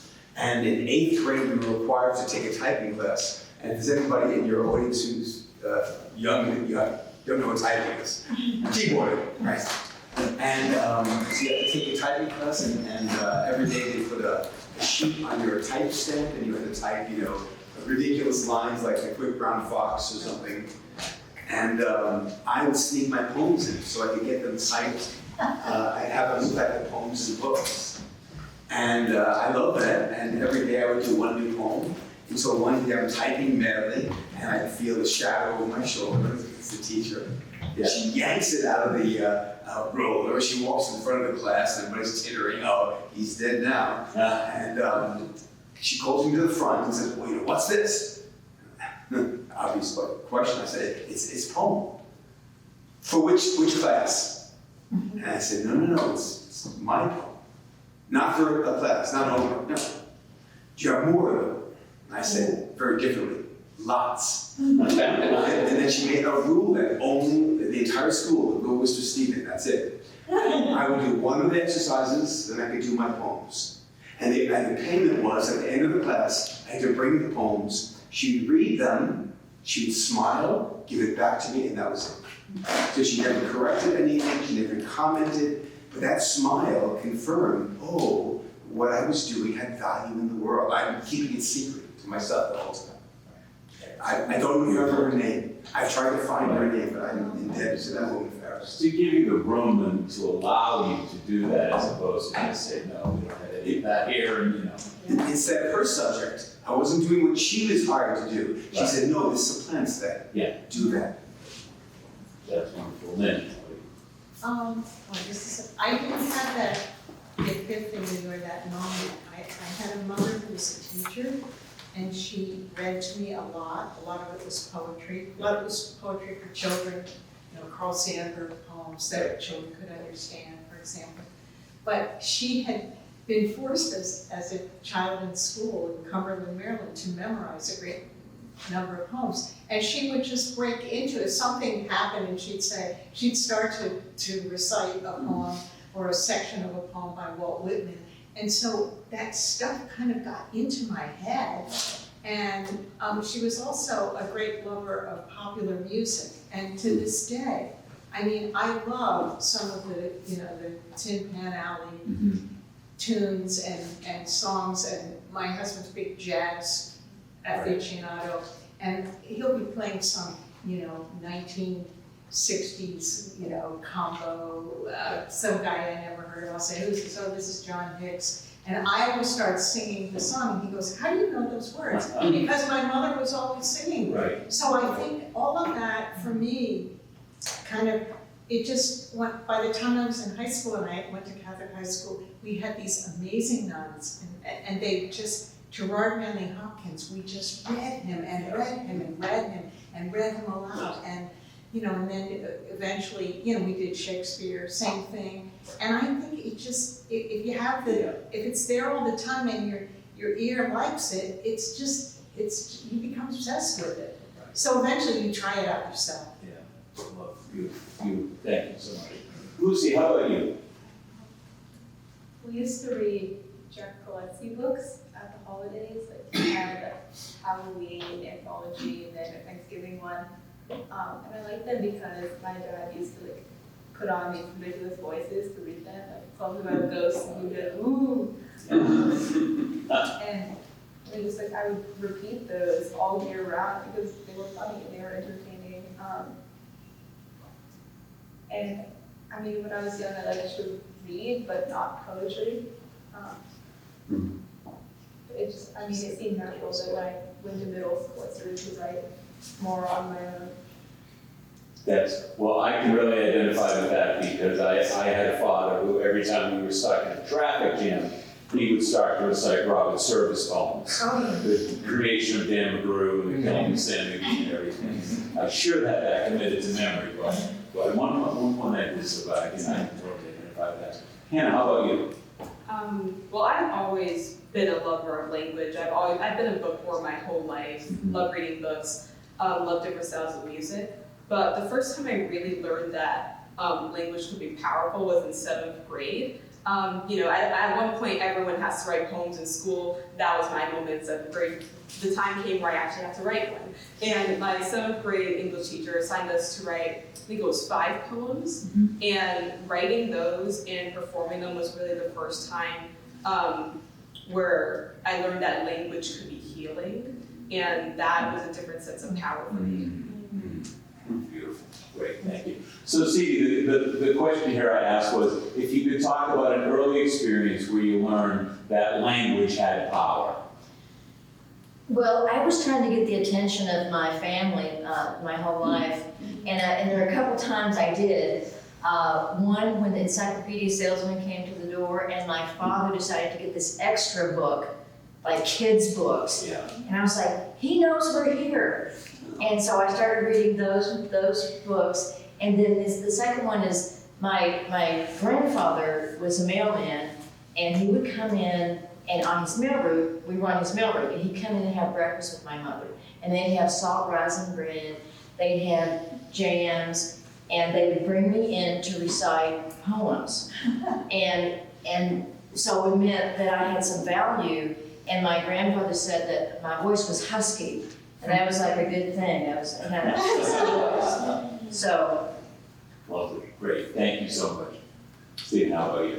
Yeah, the first book I read on my own was a book of poems by the great poet, Dr. Seuss, called One Fish, Two Fish, Red Fish, Blue Fish, and that changed my life forever. But I also remember reading a poem in school. There was a picture on one page of a grandfather clock, and the poem was, tick-tock, tick-tock, something's hiding in the clock, a thing that makes a ticking sound and helps the hands go round and round.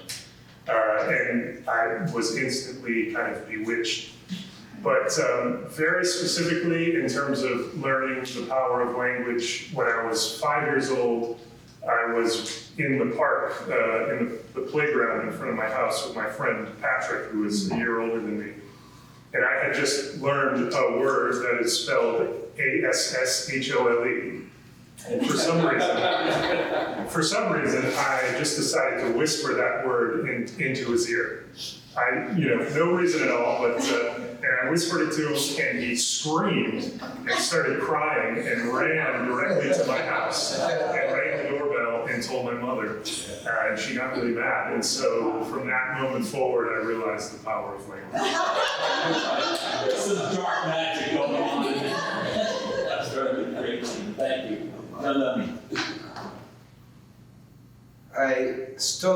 Storytelling is very big in my culture. I was in my house. There's always storytelling before going to bed.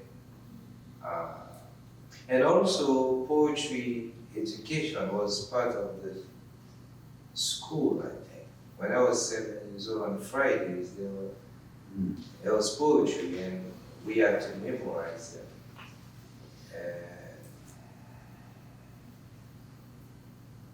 Then from my house, I think my aunt, she had some books of poetry she would read to us, and I would quickly memorize them, and I realized on my own I would be outside reciting them to other folks. So, it started from the house. The memorization is, I can remember that being very young and having, in Catholic school, having to memorize prayers, which, are a form of poetry. I had to do that, and I've always thought about, trying to put together in poetry writing workshop to finish off this creative writing program we have at Massasoit, and I'm always thinking about, do I require students to memorize X amount of lines as part of the grade, and I go back and forth about that, but I was thinking about, what you gain from memorizing lines. It's an interesting question, but thank you. I actually, before I came to the US, back home, I had, everything I had written was in my head. Yeah. That's the way at home. Yeah. You go, you recite your poetry. Yeah. And then when I came here, I started with the culture of reading. And it's different. I don't have my English words in my head. But if I find myself back home, I can, the poetry, my pure poetry will start coming again because I am in the environment. That's really interesting. Thank you very much. Oliver, what do you think? So my first acknowledgement of language's power stemmed from an answering service, a dictaphone, and the Catholic Church. And first thing, the answering service. So my father was very ashamed of his accent. And so I would basically answer the phone for that. And I was basically required to say, hello, this is the Delta residence, blah, blah, blah. Mm-hmm. Because they were really, really ashamed of how they sounded. Mm. And as far as the dictaphone is concerned, my father then would borrow my books from the school, and he would record himself on a dictaphone trying to pronounce words. And these were out of the stories that I was sort of checking out from our school library. Yeah. And so he was basically reading my book and then recording it on a dictaphone, trying to get the diction, the phonetics correct. And then he would erase them, and then he would re-record over and over again. And I would listen to these tapes, and these were the stories that I would listen to at night. And because this is how I learned the language, I learned his pronunciation. Yeah. And so the nuns at the school that I was learning from were trying to correct me constantly. Right. And so the way that they made me, correct my language was they made me do the readings in front of the church. So that basically I had to stand in front of people and do the scripture readings. Mm-hmm. So that's how I learned, this is something that, is really, really important. Wow. Oh my goodness, that's a baptism in many, many different ways. Right. Wow. Well, that's why I'm a poet. Profound guilt and shame. Right. Segues nicely into what I'm going to say. I was my first positive experience was I grew up going to Catholic school, and so I was mimicking those those psalms and the different religious pieces we were given in school, and I wrote a poem about the Quiticus Pond in Lakeville, Massachusetts, the water reservoir. Yes. It's beautiful. If you've never been, go. They've got lovely walking trails, the access road and stuff. But there's one particular rock formation that looks out over the pond, and it's just beautiful. And I was 8 years old, and I wrote a poem about that view. And my grandfather loved it so much that he framed it and hung it up in his living room. And he was just, he was just so proud of it. He left it there until my grandmother moved out of that house 2 years ago, and it sat there all that time. So yeah, so that was my first positive experience. Was people like this. And then the Catholic Church came in, and in 7th grade, I was asked to write an essay. And I don't want to offend, but the title or the prompt given was "Adoption is the Only Option," and it was asked of 7th grade students to write an essay as to why adoption is the only option when an unwanted pregnancy happens. And me being fairly liberal for a 12-year-old.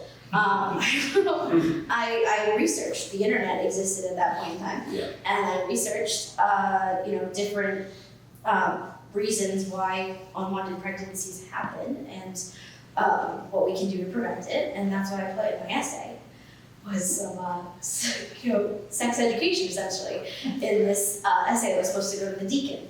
And my 7th grade teacher pulled me aside one afternoon and had my essay in her hand. And she said, "What is this?" And I said, that's my essay. She said, "Yes, you don't talk about, you barely talk about adoption in here. It's mostly about other things." And and just the way she phrased it, it wasn't meant kindly. It was meant as a warning that you've stepped out of the comfort zone here. But my mother then, my mom got called and all this stuff, but my mother sat me down and she's like, "This is extremely well written. You are very smart. I'm very proud of you for this. If this is how you feel, this is how you feel. And you educated yourself and wrote this. You didn't just take what someone gave you and regurgitate it, and I'm proud of you." And that was the fire where words have the power to upset as well. And then I went to college for journalism, and that all fell apart. And now here I am, a poet. And so, but that contrast between words have the power to create memory and create something, cherished, but then they also have the power to create something shocking and upsetting for people, and that the balance between the two is just something that I try to recapture all the time. I love that mixture of the rebellion, the rebellion against the institution, and then being validated by someone who loves you as, "No, you're just fine." Yes. And I think that's that. Yeah, that's great. Thank you so much. Philip. Sure. In the 4th grade, I was mercilessly bullied when my classmates figured out my last name rhymed with a prehistoric animal. And it spread like wildfire. So for that whole year, it was intolerable. I would go home, became introverted. I'd stop writing these thoughts down. And that went on for a few years. And I listened to a singer-songwriter, Warren Zevon. I'm sure you all know. Should be in a Rock and Roll Hall of Fame. And there was a song called "Excitable Boy." And I listened to it and I went, people think like that. And the power of that gave me permission to start writing. That's how it came up for me.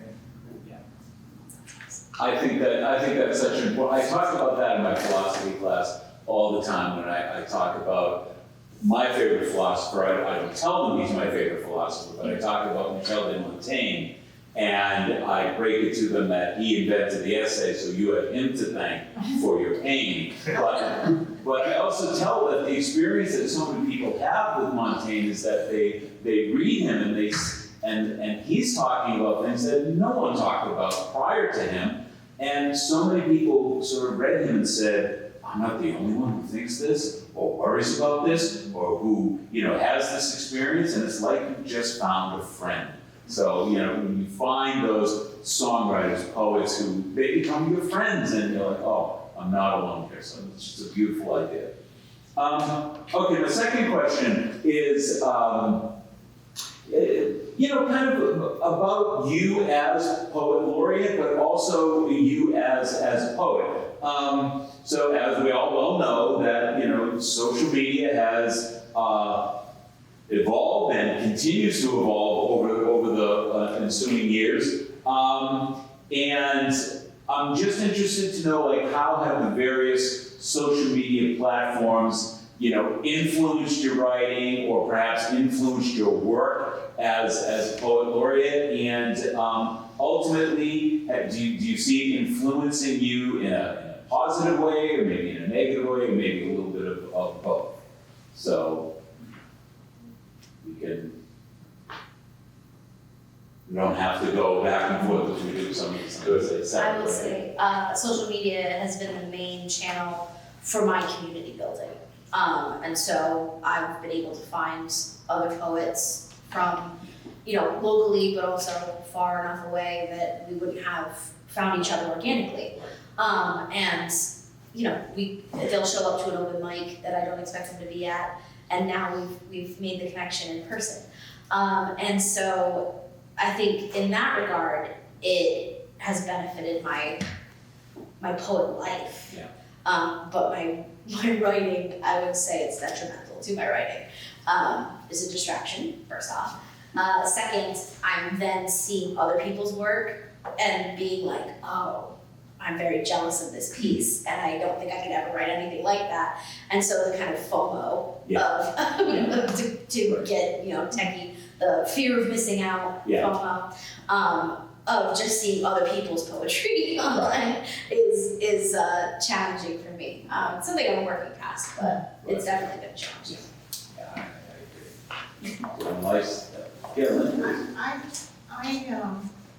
I use social media primarily to get my productions or my events out there, and I use it. I'm relentless. And I also do social media for New England Poetry Club, and I just do. I just get it out there, and I don't spend a lot of time, scrolling, reading stuff. Yeah. I don't even often read poem of the day that comes to me every day. I go, no poem of the day today. Yeah. So I do Instagram, and I do Facebook, and I don't do TikTok, and I don't do X for political reasons. But that's what I use it for, and it's very helpful, and it also helps me find other things that are going on that I want to go to. But it's sort of replaced the newspaper for me. I mean, because when I was in high school and college, that's where I would find, Galway Cannell is reading it the YMHA. Oh, right. Stephen Spender's going to read it. Now you go online. Right. But other than that, I do find it a distraction and a time eater. Yeah. So I try to avoid interfacing for more than a few minutes. There's something of the vampire about it. That's for certain. Yeah, it's like a drug. I mean, it does affect your brain. Yeah, absolutely. And not in a good way. Yeah.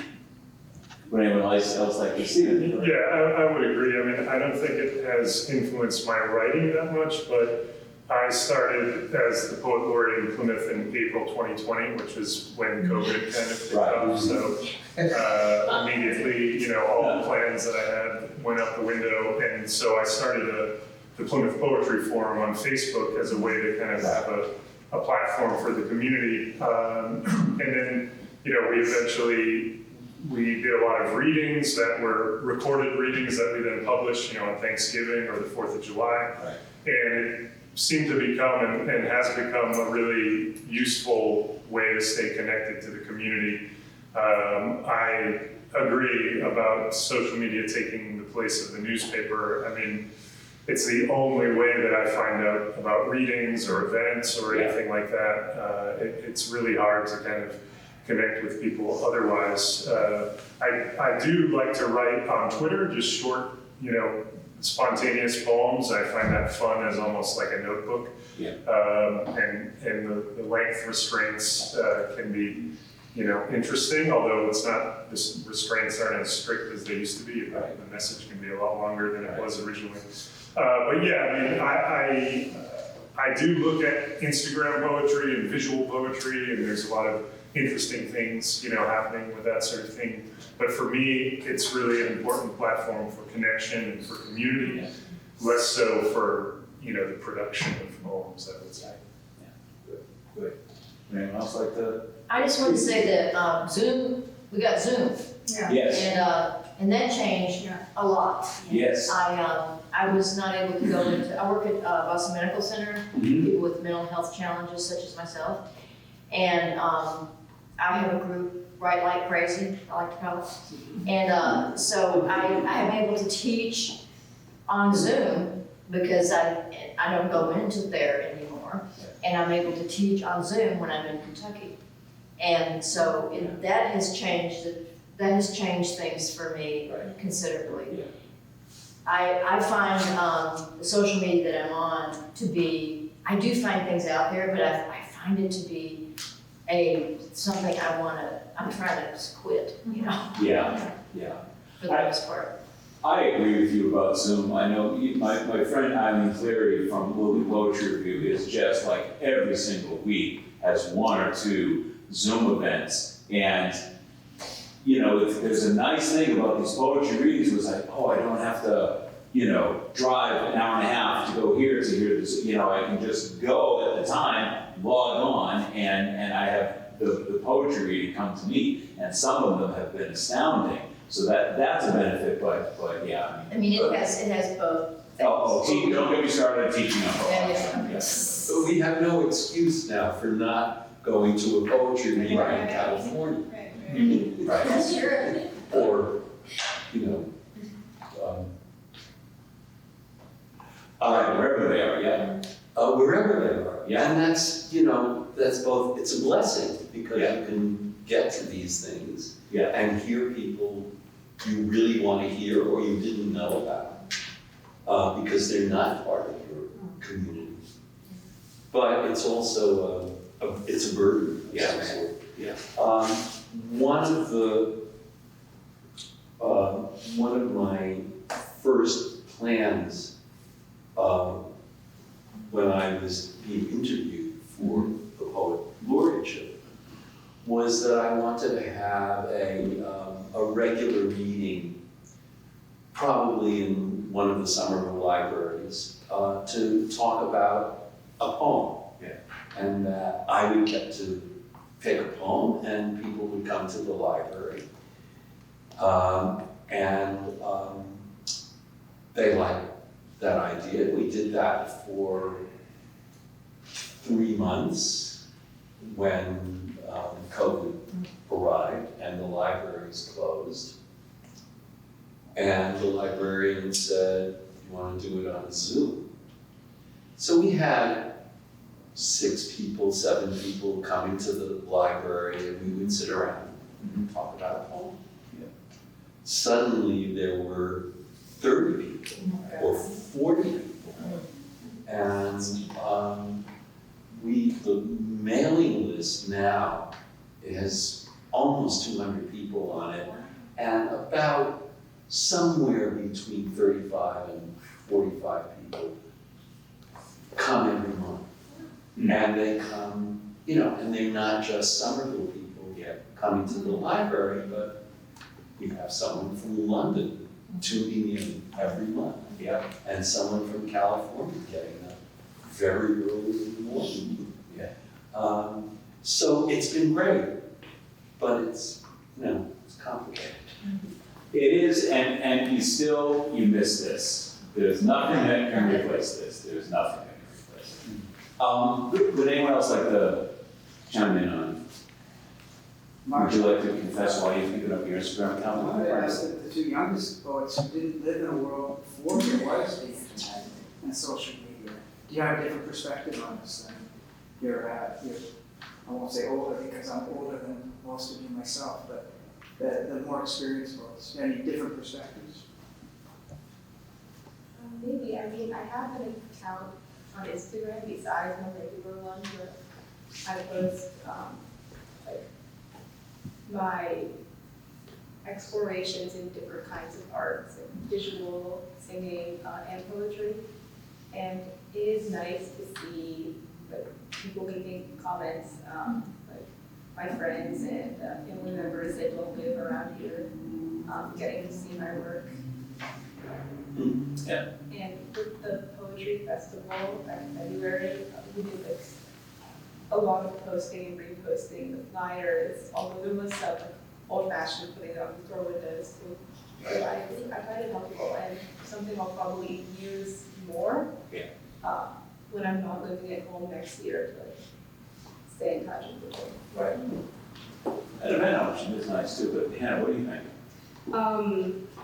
Well, I agree that there are definitely a lot of unproductive things on social media. It's like a mix of unproductive and productiveness. Me personally, I do a lot of consuming on social media, but I don't post at all. I have a writing account on Instagram that I've made to post on. I really don't post. I like repost even sometimes on my stories, that's about it.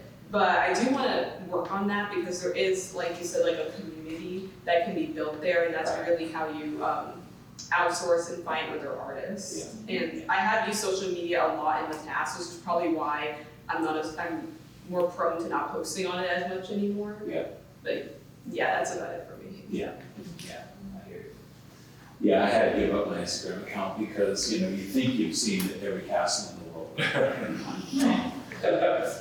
So this will be my final question, and this question is going to relate to the questions that Michelle and Brockton Access Cable were asking, a series of really great questions that all of you answered individually. But I think one of the things I would really like to hear about is we think like, Town Poet Laureate, well, clearly you just sit down and will blast out a poem or blast out a sonnet or a villanelle or, what have you, and it's perfect, you've got it all down. But I think those are like the myths that lots of folks have about poetry. But one of the things I'd like to ask you is, do you have people, folks that you really trust who read your work before you submit it? And if you could just talk a little bit about, how that relationship works, and do you have just one or two specific readers that you trust? Do you have a wide group, or?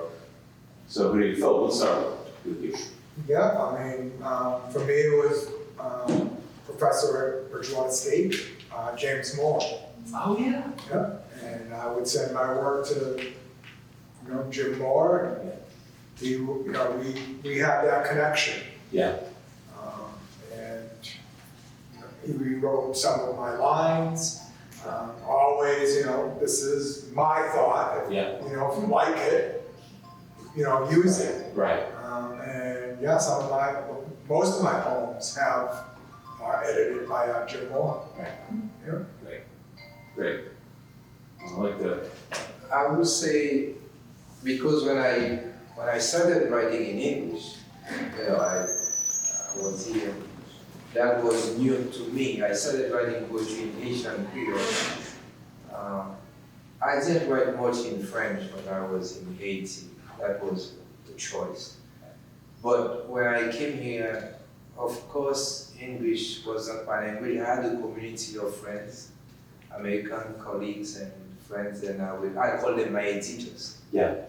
Whatever, I would send them every new poet. But for me also in general, writing poetry has always been something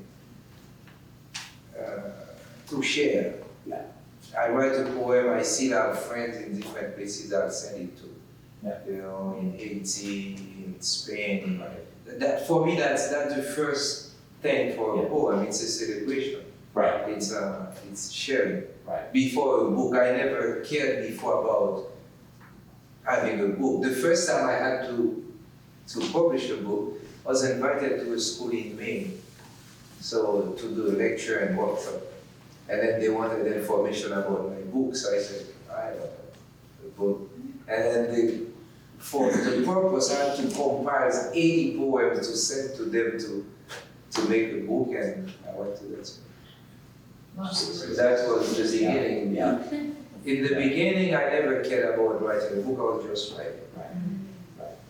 That's it. Anyone else have that? I have,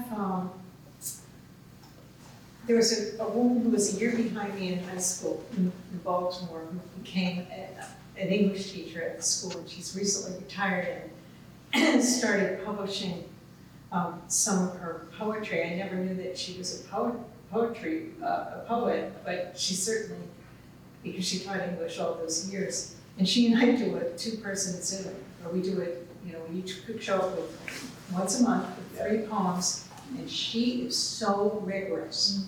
I mean, I do send some of my stuff to other people who give me good feedback, but she's the best. And you know, it's just fluky, you know,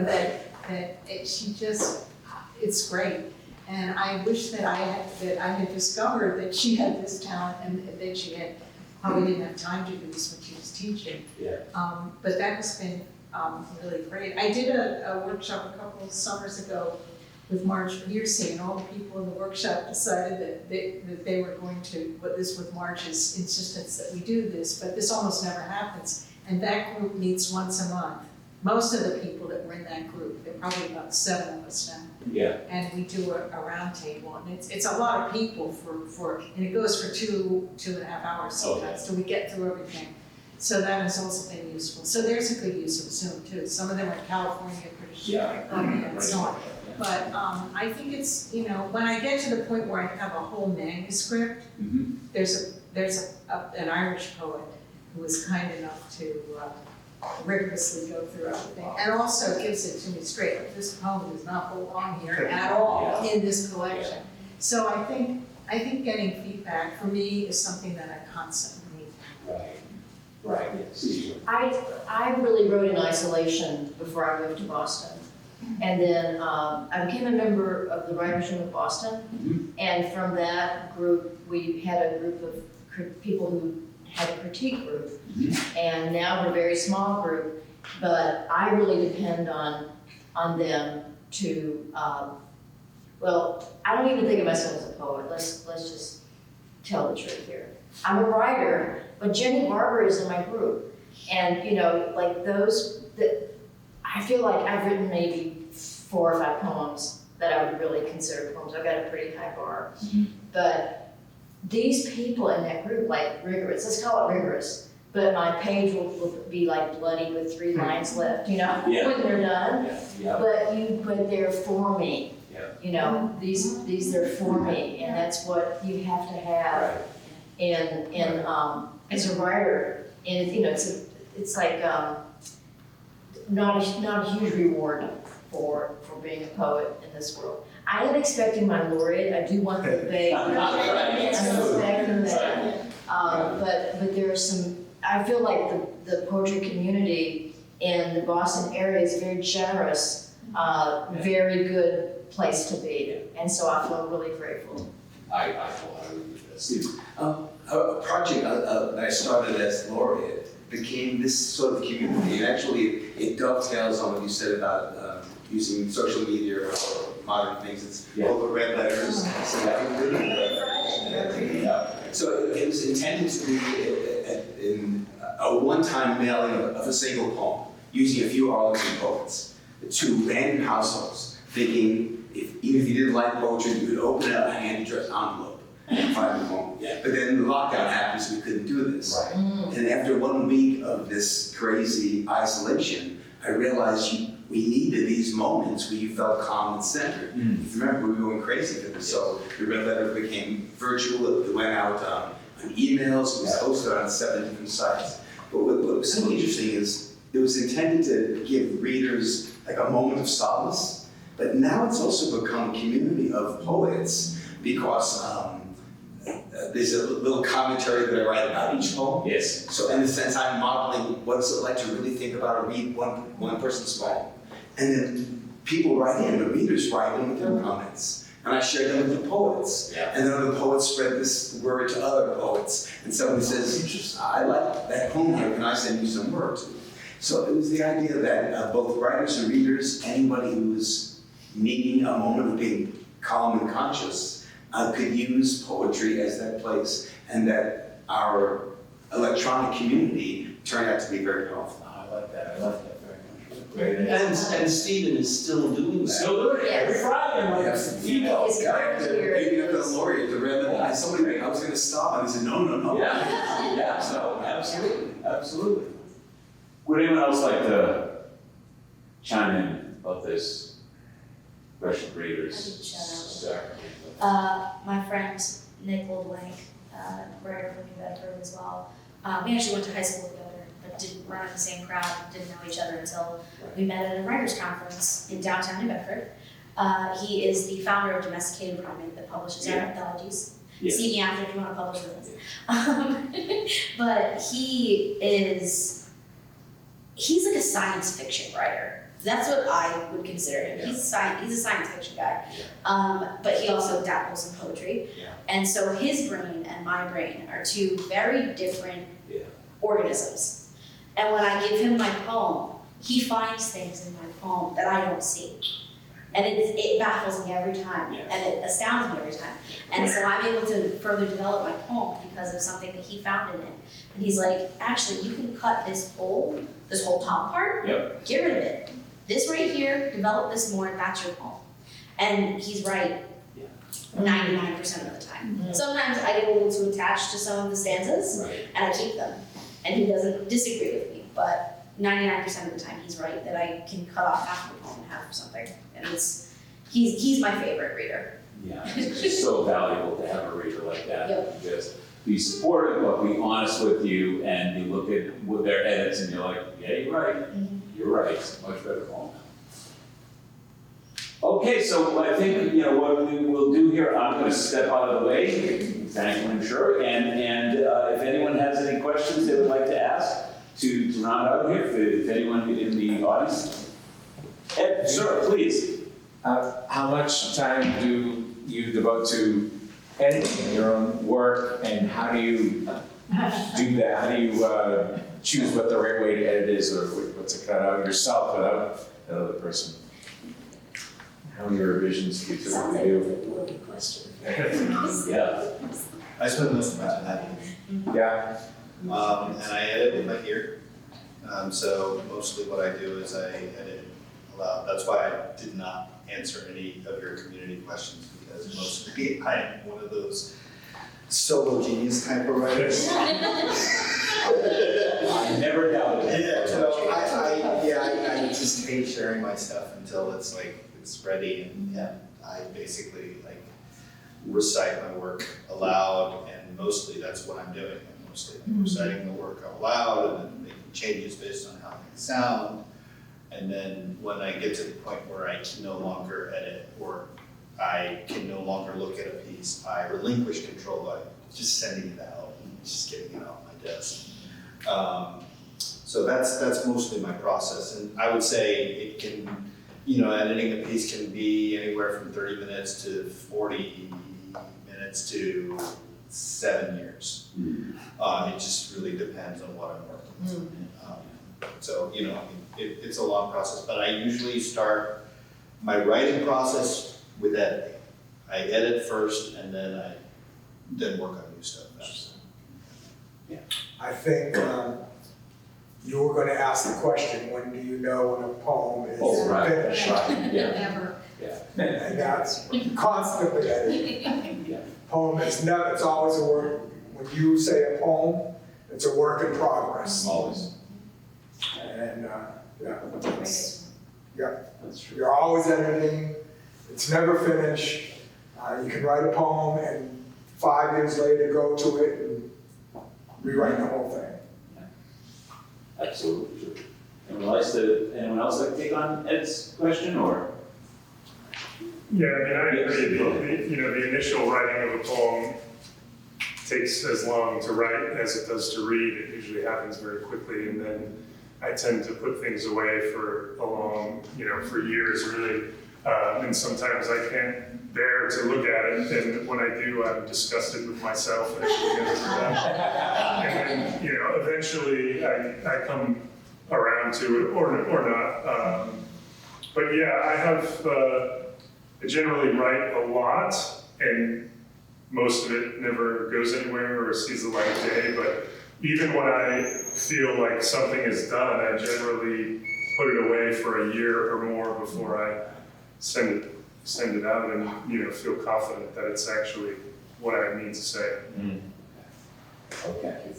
And I just wanted to add one thing quickly. I work with musicians sometimes, and that's a really good way to cut the chaff. Like, this isn't coming across, so cutting, it really helps me cut. Okay, I know you're close enough. yeah, and we just got the signal that we're at our time. So I would really like to thank everyone today. So once again, please give a round of applause for